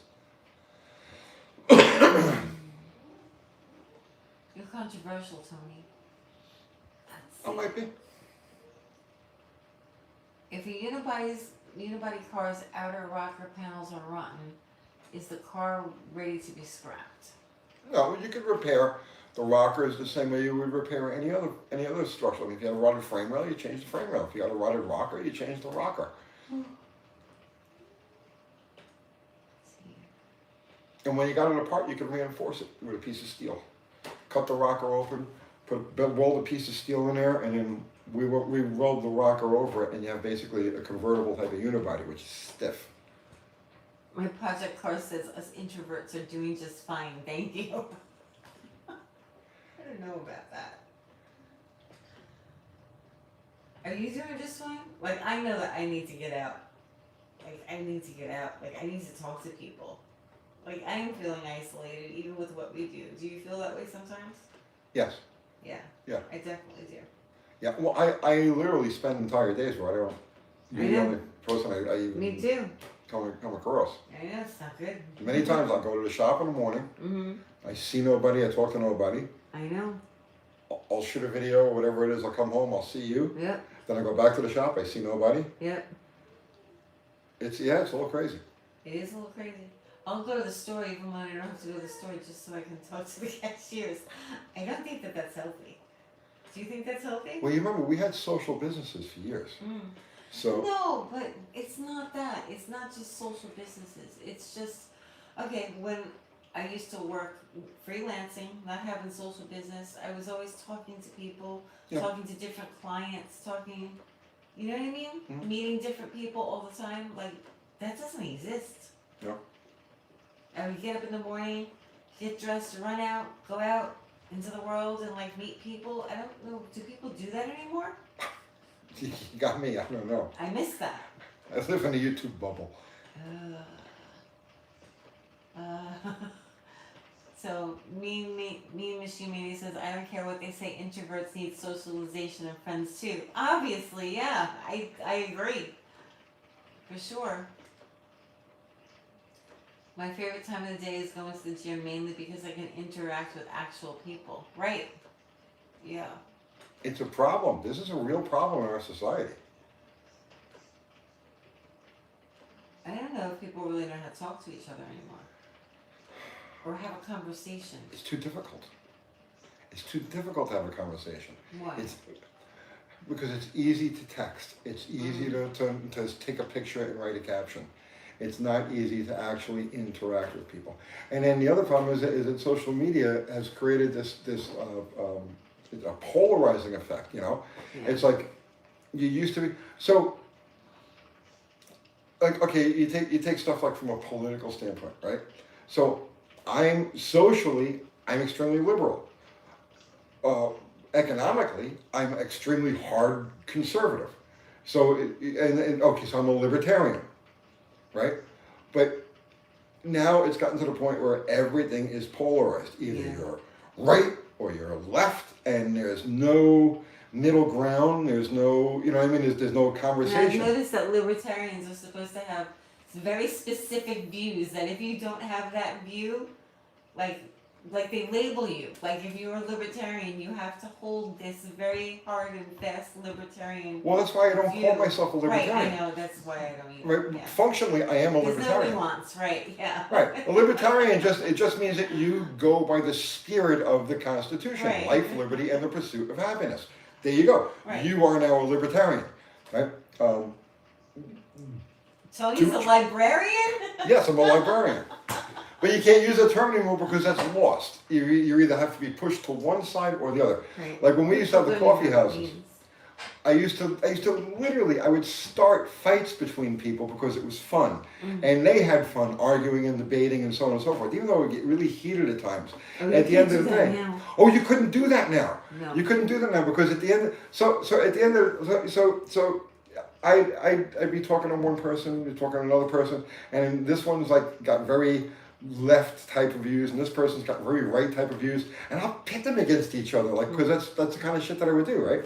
And we'd end up like these arguments and these verbal brawls that would go on for hours, literally hours, okay? And at the end of the night, everybody was just friends. It was like, okay, you know, I was like, all right, so what are you doing tomorrow? Oh, we'll go do this. All right, and the fight was over, okay? And now it's not like that at all. Now it's like people are just angry. Everybody's just angry and polarized, and there's no middle ground, and there's no, you know what I'm saying? It's insanity. It's really bad. I blame social media for that. Is that what you're praying? Yes. Everyone's wired and ready to blow. I agree with Turkey. I think that there's so much pressure on people that they're just keeping under their hat, that they're like just so worn down Mhm. that they just want to explode. And that's really why I think they can't have conversations either, because they're just so overwhelmed. Yeah. I think people are just got so much on them. Did you check out Unity Motorsports Ford wagon? I haven't. Hasn't. I have not yet. I will. I blame social media too. Yeah. It's a sick world. I'm a happy guy, Franco says. I'm a happy guy too. There are obviously there are ways to make life better, but I mean, I got no complaints. You know, in general, I'm very fortunate to be in the position that I'm in. As silly as it sounds, now that you labeled yourself, people are unsubscribing at this moment. Probably, I'm sure. Yeah. Those darn libertarians.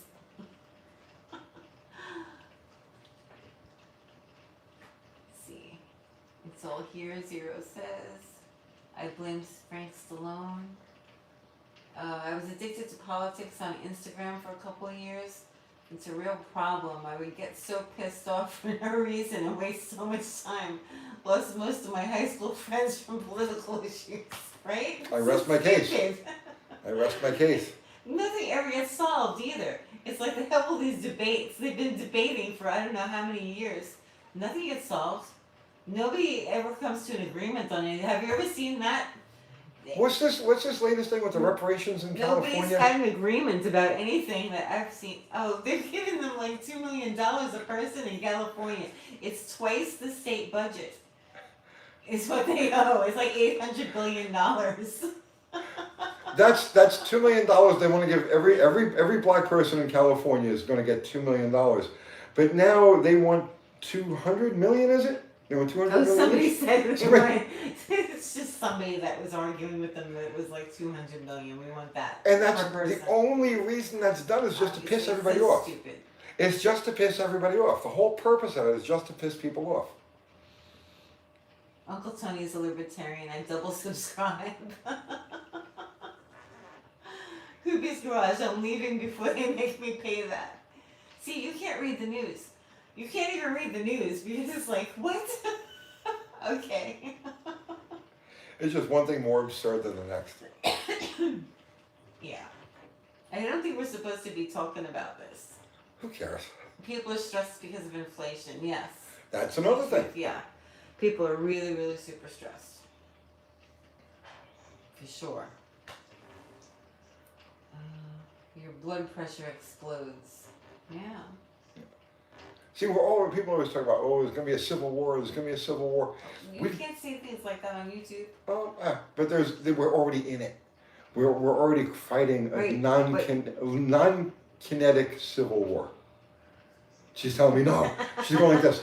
Don't say that. You can't say on YouTube. Oh, ban me. Go ahead, YouTube. Oh no, then who are they gonna watch? I'm not worried about it.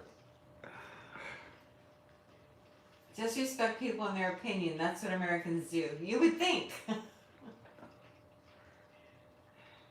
That's called life, liberty, and the pursuit of happiness. And the caveat is there as long as you're not harming anybody else. As long as you're not imposing it on anybody else. So if you want to identify as a potato and dress up as whatever you want to dress, that's fine. Knock yourself out. Kathy's going like this again. As long as you're not imposing it on anybody else, well, more power to you. I'm glad you can do that. You know, I'm not going to do that, but you have every right in the world to do that. Don't impose it on somebody else. Let's see. I'm a potato. Funny. Depends on their opinions. I kind of agree with him. Depends on their opinions. What do you mean? Some things are not okay. You have the right to do certain things, but some things no. As long as you're going nuts. Yep. As long as you're not infringing on somebody else's life, liberty, or pursuit of happiness, Right. what difference does it make? Well, yeah, but I'm saying like some people are infringing. Yes, that's where you're drawing the There's a line. lot of infringing going on. That's when you draw the line. That's when things become wrong. Hang on, I'm gonna shut that. I'm moving from treats. Oh no, you're gonna leave me to my own devices? Oh, yeah, go ahead. You could have at least left me with like a statement or a question to work with. I hate when she does this. She just gets up and abandons me, and she doesn't realize that I can't see the screen. I can't see any of the questions or anything that you guys just. Hurry up back! I should at least have the phone here so I could. Hang on, I'll come around and see what you guys are saying.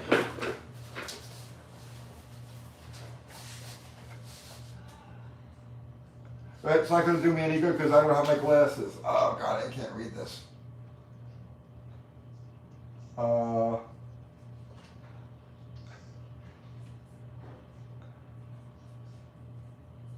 Yeah. I can't. Everybody. What? Caps lock for Tony. Thank you. What? Can I go? Okay. I wish I knew that you were a librarian. Yes, I'm a librarian. I identify as a librarian. Stop yelling, he's blind, not deaf. Big letters for our uncle. Tell a grandfather story. Oh, don't get me started because I could do that. I identify as a torque wrench. I've been called a tool for years. Oh my goodness. So why not get a dog? Last try. What's the last try? The Golden 67.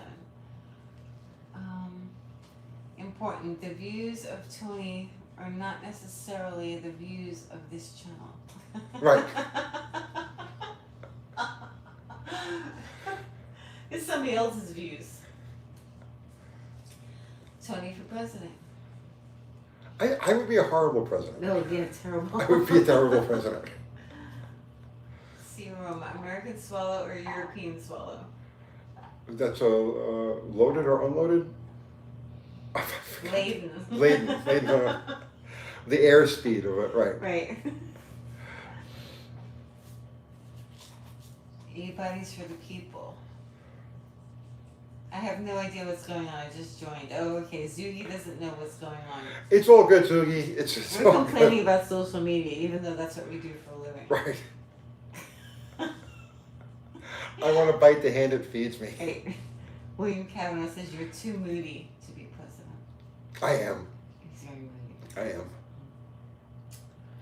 My pronouns, Dominus Maximus, 0 says. Yours are bad and ass, right? Right, mine are bad and ass.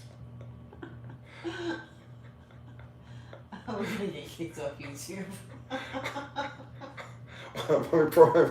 my pronouns are what and calzone. Oh no. Alright, yeah, Tony, I think we need to turn this around somehow. Nah, you can't. No, You can't. it's too late. Too late. You fucked the line. Oh my goodness. Okay, I will check after the live feed is done. Okay, so they want to know what we're talking about. So we were talking about Pretty much anything but cars. the fact that we really couldn't haven't get been talking people about to cars. work. Yeah, all of this got started because Yeah. somebody talked about an intern, getting an Yeah. intern, and I was like, it's not going to happen. And then it just Tony went will into be this. a rumble soon. I entertain the thought every once in a while of just doing something that is completely not car related. I just don't think I have enough. Like I have very strong opinions on things, and I have a lot of background, but I don't think I'm balanced enough to really to. Yeah, no, you wouldn't fit doing that. Yeah. Craig Davis sent you $5. Thank you, Craig. Uncle Tony, I bought a 70 D200 with a dead 383. If I swap in a 440 with a stock exhaust, Y pipe from the low deck motor bolt up? No. No, it's gonna no because the deck height pushes the heads out. I mean, I imagine you could heat it. You know, you could get. No, you wouldn't even be able to get the bolt started. Come to think of it, you might be able to. Because I've done that. Okay, I've done that. someplace in the distant past, like I'm talking like in 30 or 40 years ago. I know I've done that. You can get one side on, like if you put the passenger side on, and then get a pinch bar on the driver's side, you can stretch the thing over, and then once you get it to a point where it's stretched out, you get on there with a torch and you heat the Y pipe right off the Y, and the pipe will yield enough that you'll be able to pull it up onto the RB motor. So, God, I don't even know if Y pipes are available for those things anymore.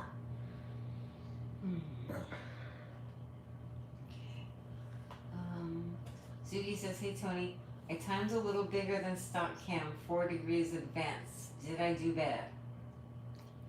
What are you after? I mean, that's such a broad question.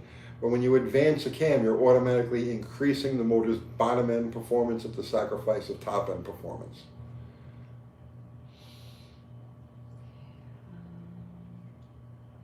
Megan says, I have a 5-year-old minivan with worn out leather seats, but the seats in my 69 Camaro that I've had since 1993 doesn't have a single ripped seam, and the seats are original to the car. Yeah. Crazy. You can watch the quality. Okay, I tell you what. So you talk about mixing cars and economics, right? Okay, and you can see the differences in quality. So if you go in materials, so go back to pre-1933. Okay, cars that were pre-war cars, pre-1933. Those things were very ornate. They were built out of extremely high quality materials. I've seen like mohair seats that are stuffed seats that are 85, 90 years old, and they're still fine. They're still pliable. They're still like the quality was there, right? Then after 1933, you had the gold confiscation. The currency became devalued a little bit, right? And then from that point, through the 50s, the 40s and the 50s, the quality was still there, but not quite as good as the earlier stuff. Then you get to 1964, right? 64 through like 70, 71, and you had decent quality. And those are the cars that we generally deal with, right? But like where there was padding, you would have real padding. You mean actual padding? Actual padding, right? You had a good quality metal, Okay. thick metal, right? You had parts that were, you can't forge steel cranks, and you know what I'm talking about, right? So even like basic nothing cars would still have like a forged steel crank, stuff that we look at today and say, oh, that's strong, that's good. That was just normal. That was normal. So, and then you get to 71. Nixon closes the gold window to international redemption, and the quality of everything takes a step down. And the materials become, where they only last a couple of years, and right until you get to today. Now you got today, and it's just they just print money by the trillions, like it means absolutely nothing.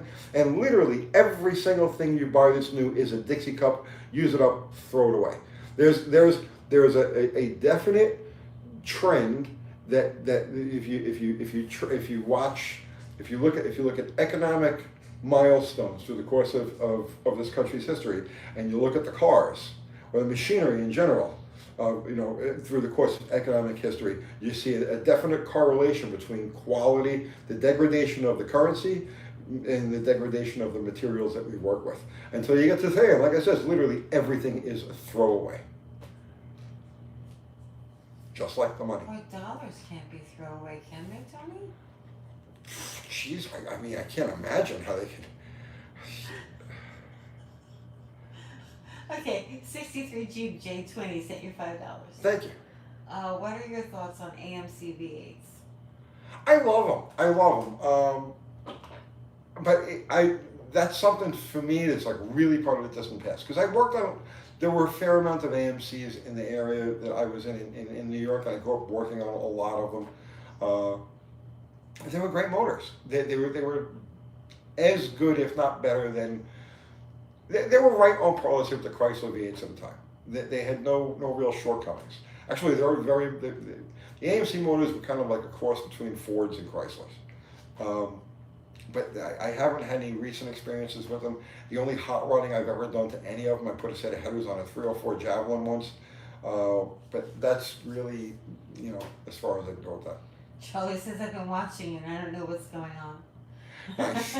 You know, I have been actually doing this and I still don't know what's going on. Is this now the official UTG financial advice stream? No, this is not financial. This is not financial advice, but I could talk your head off if you want to go down that road. Financial history.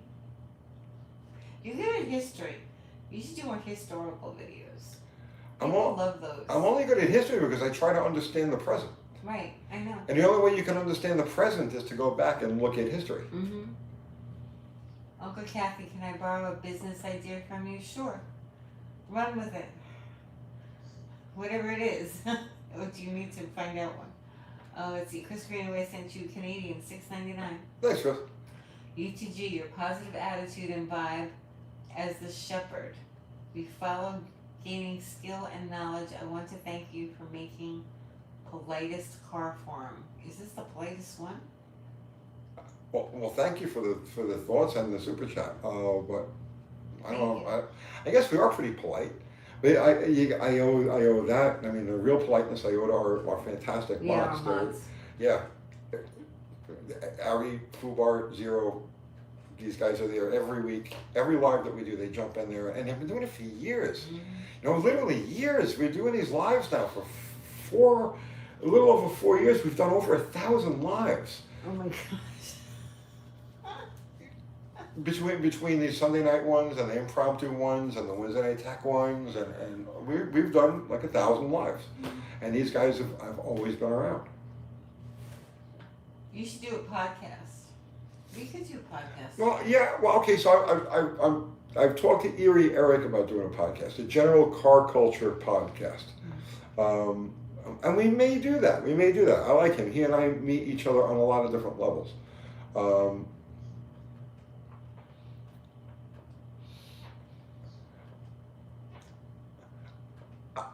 At some point, I'm going to do non-car related stuff, but it's not that time yet.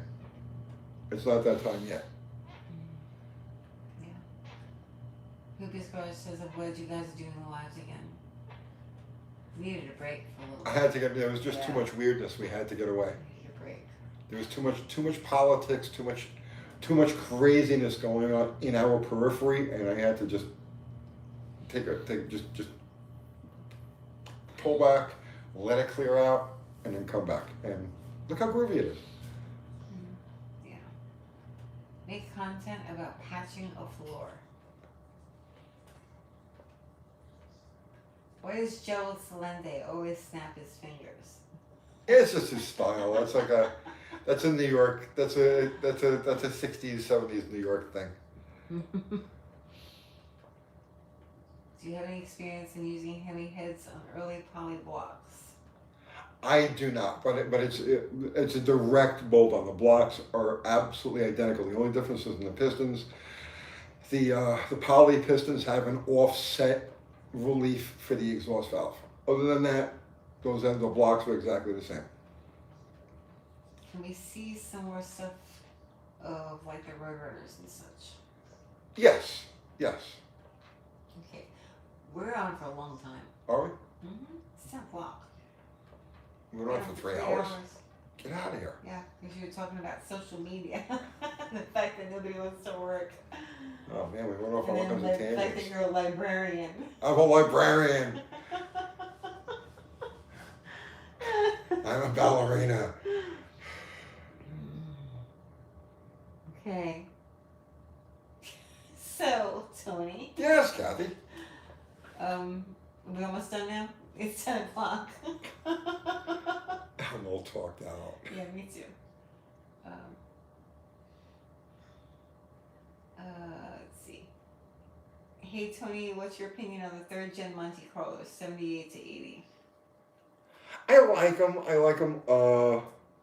The styling is a little weird. Like they cleaned up the 81s. They cleaned the 81 to 87s or 88s are like one of my favorite body styles. We had a couple of Monte SSs 20 years ago, 30 years. I don't know. We had a couple of Monte SSs back in the day, and those are my favorites.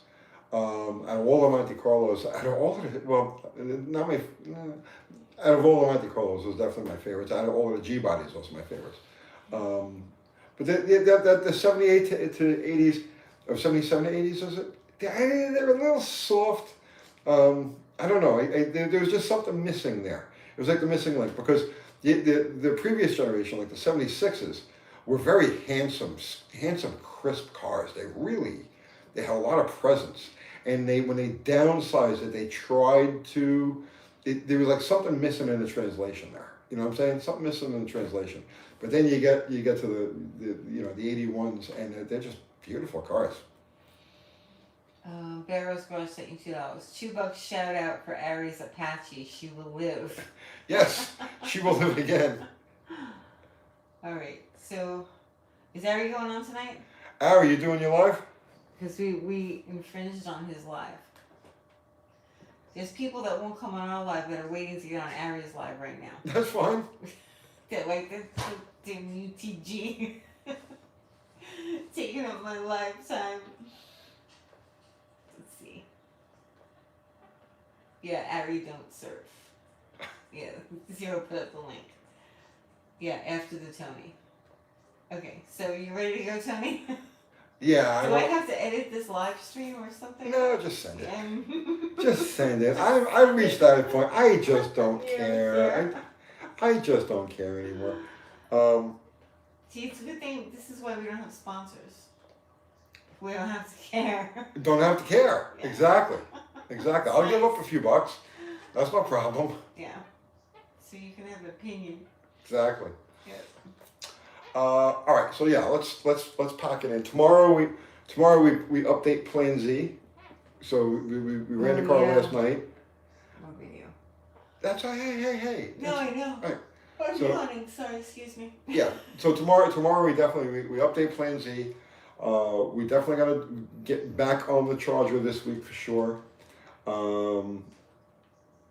We gotta get the crank in the first engine job series. There's a bunch of stuff. And Wednesday night, we're gonna start doing lives, tech lives with Kiwi. So 7:00 Wednesday night. If you guys want to hear like technical things through a funny accent, we got you covered. And then what else? Is there anything else? I can't think. Send help. Send help. Send help. Please send help. No, we'll be okay. At least for a little while longer. Look, I'm rocking back and forth like the insane. Like the You see what you guys have done to me? Mm-hmm. Okay. They didn't do it to us. We do it to ourselves. That's true. Like good librarians. I identify as a basketball. Uh-huh. Kiwi's custom crab cakes. Yes. Good night, Franco. Yes, good night, Franco. Good night, all. Good night, Armand, thank you so much, guys. Ari, Fubar, Zero, thank you, as always. Everybody contributed to Super Chat, thank you. You guys help pay the bills, you keep the wheels turning, you keep us sponsor free, you help keep us sponsor free, which is important to me. Yeah. So you can say things. So I can say things. So I can can make this sign at him. Go ahead, show him what I'm doing. Yeah, if you guys, okay, yeah. So she's always paranoid, right? So well, because I know how you are. Right. And I try and keep you okay. I'm not trying to control you. I know. I'm not trying to control you, but I try and think of So I'll start talking. I'll start saying a certain thing, and then she's like, you can't say. See, that's why she can't be on camera. She doesn't want to be on camera. That's why you get this weird relationship where it's like she's on the other side of this thing. And you're looking at me, right? And she's talking, but that's just the way she is. She's not comfortable on camera. But she's on the other side of the computer reading the questions and going like this.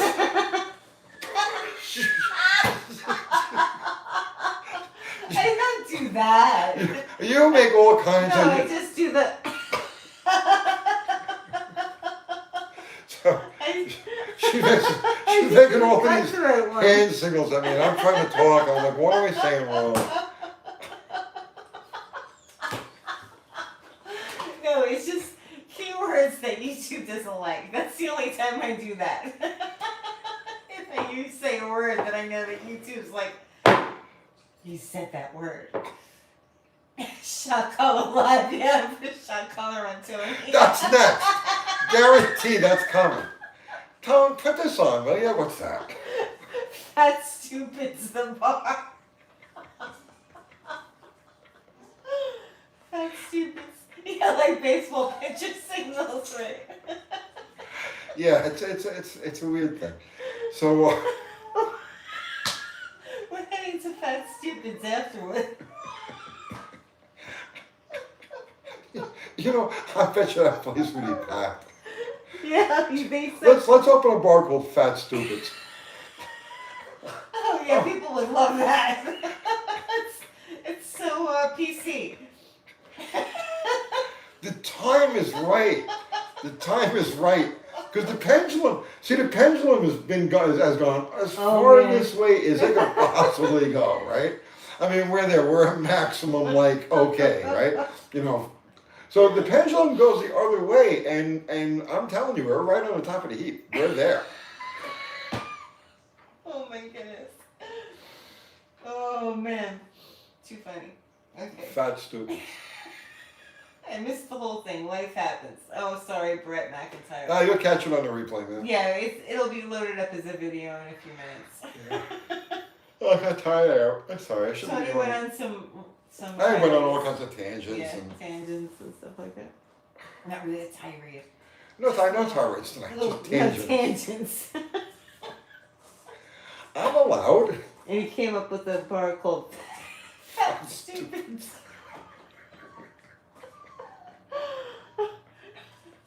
Tell us how to run a coffee shop. Don't open a coffee shop. You're not gonna make any money. You can make money with Not really. No, you can't make money with it. it. You can. Don't you listen can. to him. He doesn't know about coffee shops. He knows about cars. Okay. Don't listen to Tony about that. All right, You are we done? out of here? Yeah. I think so. Guys, thank you all so much. Good night, And everybody. I'll see you Wednesday night. Wednesday night, 7 o'clock with Kiwi. All right. Make us go away. Make it Going stop. away. Make Going it away. stop. Make it Going stop. away. Stopping right now. Make it stop.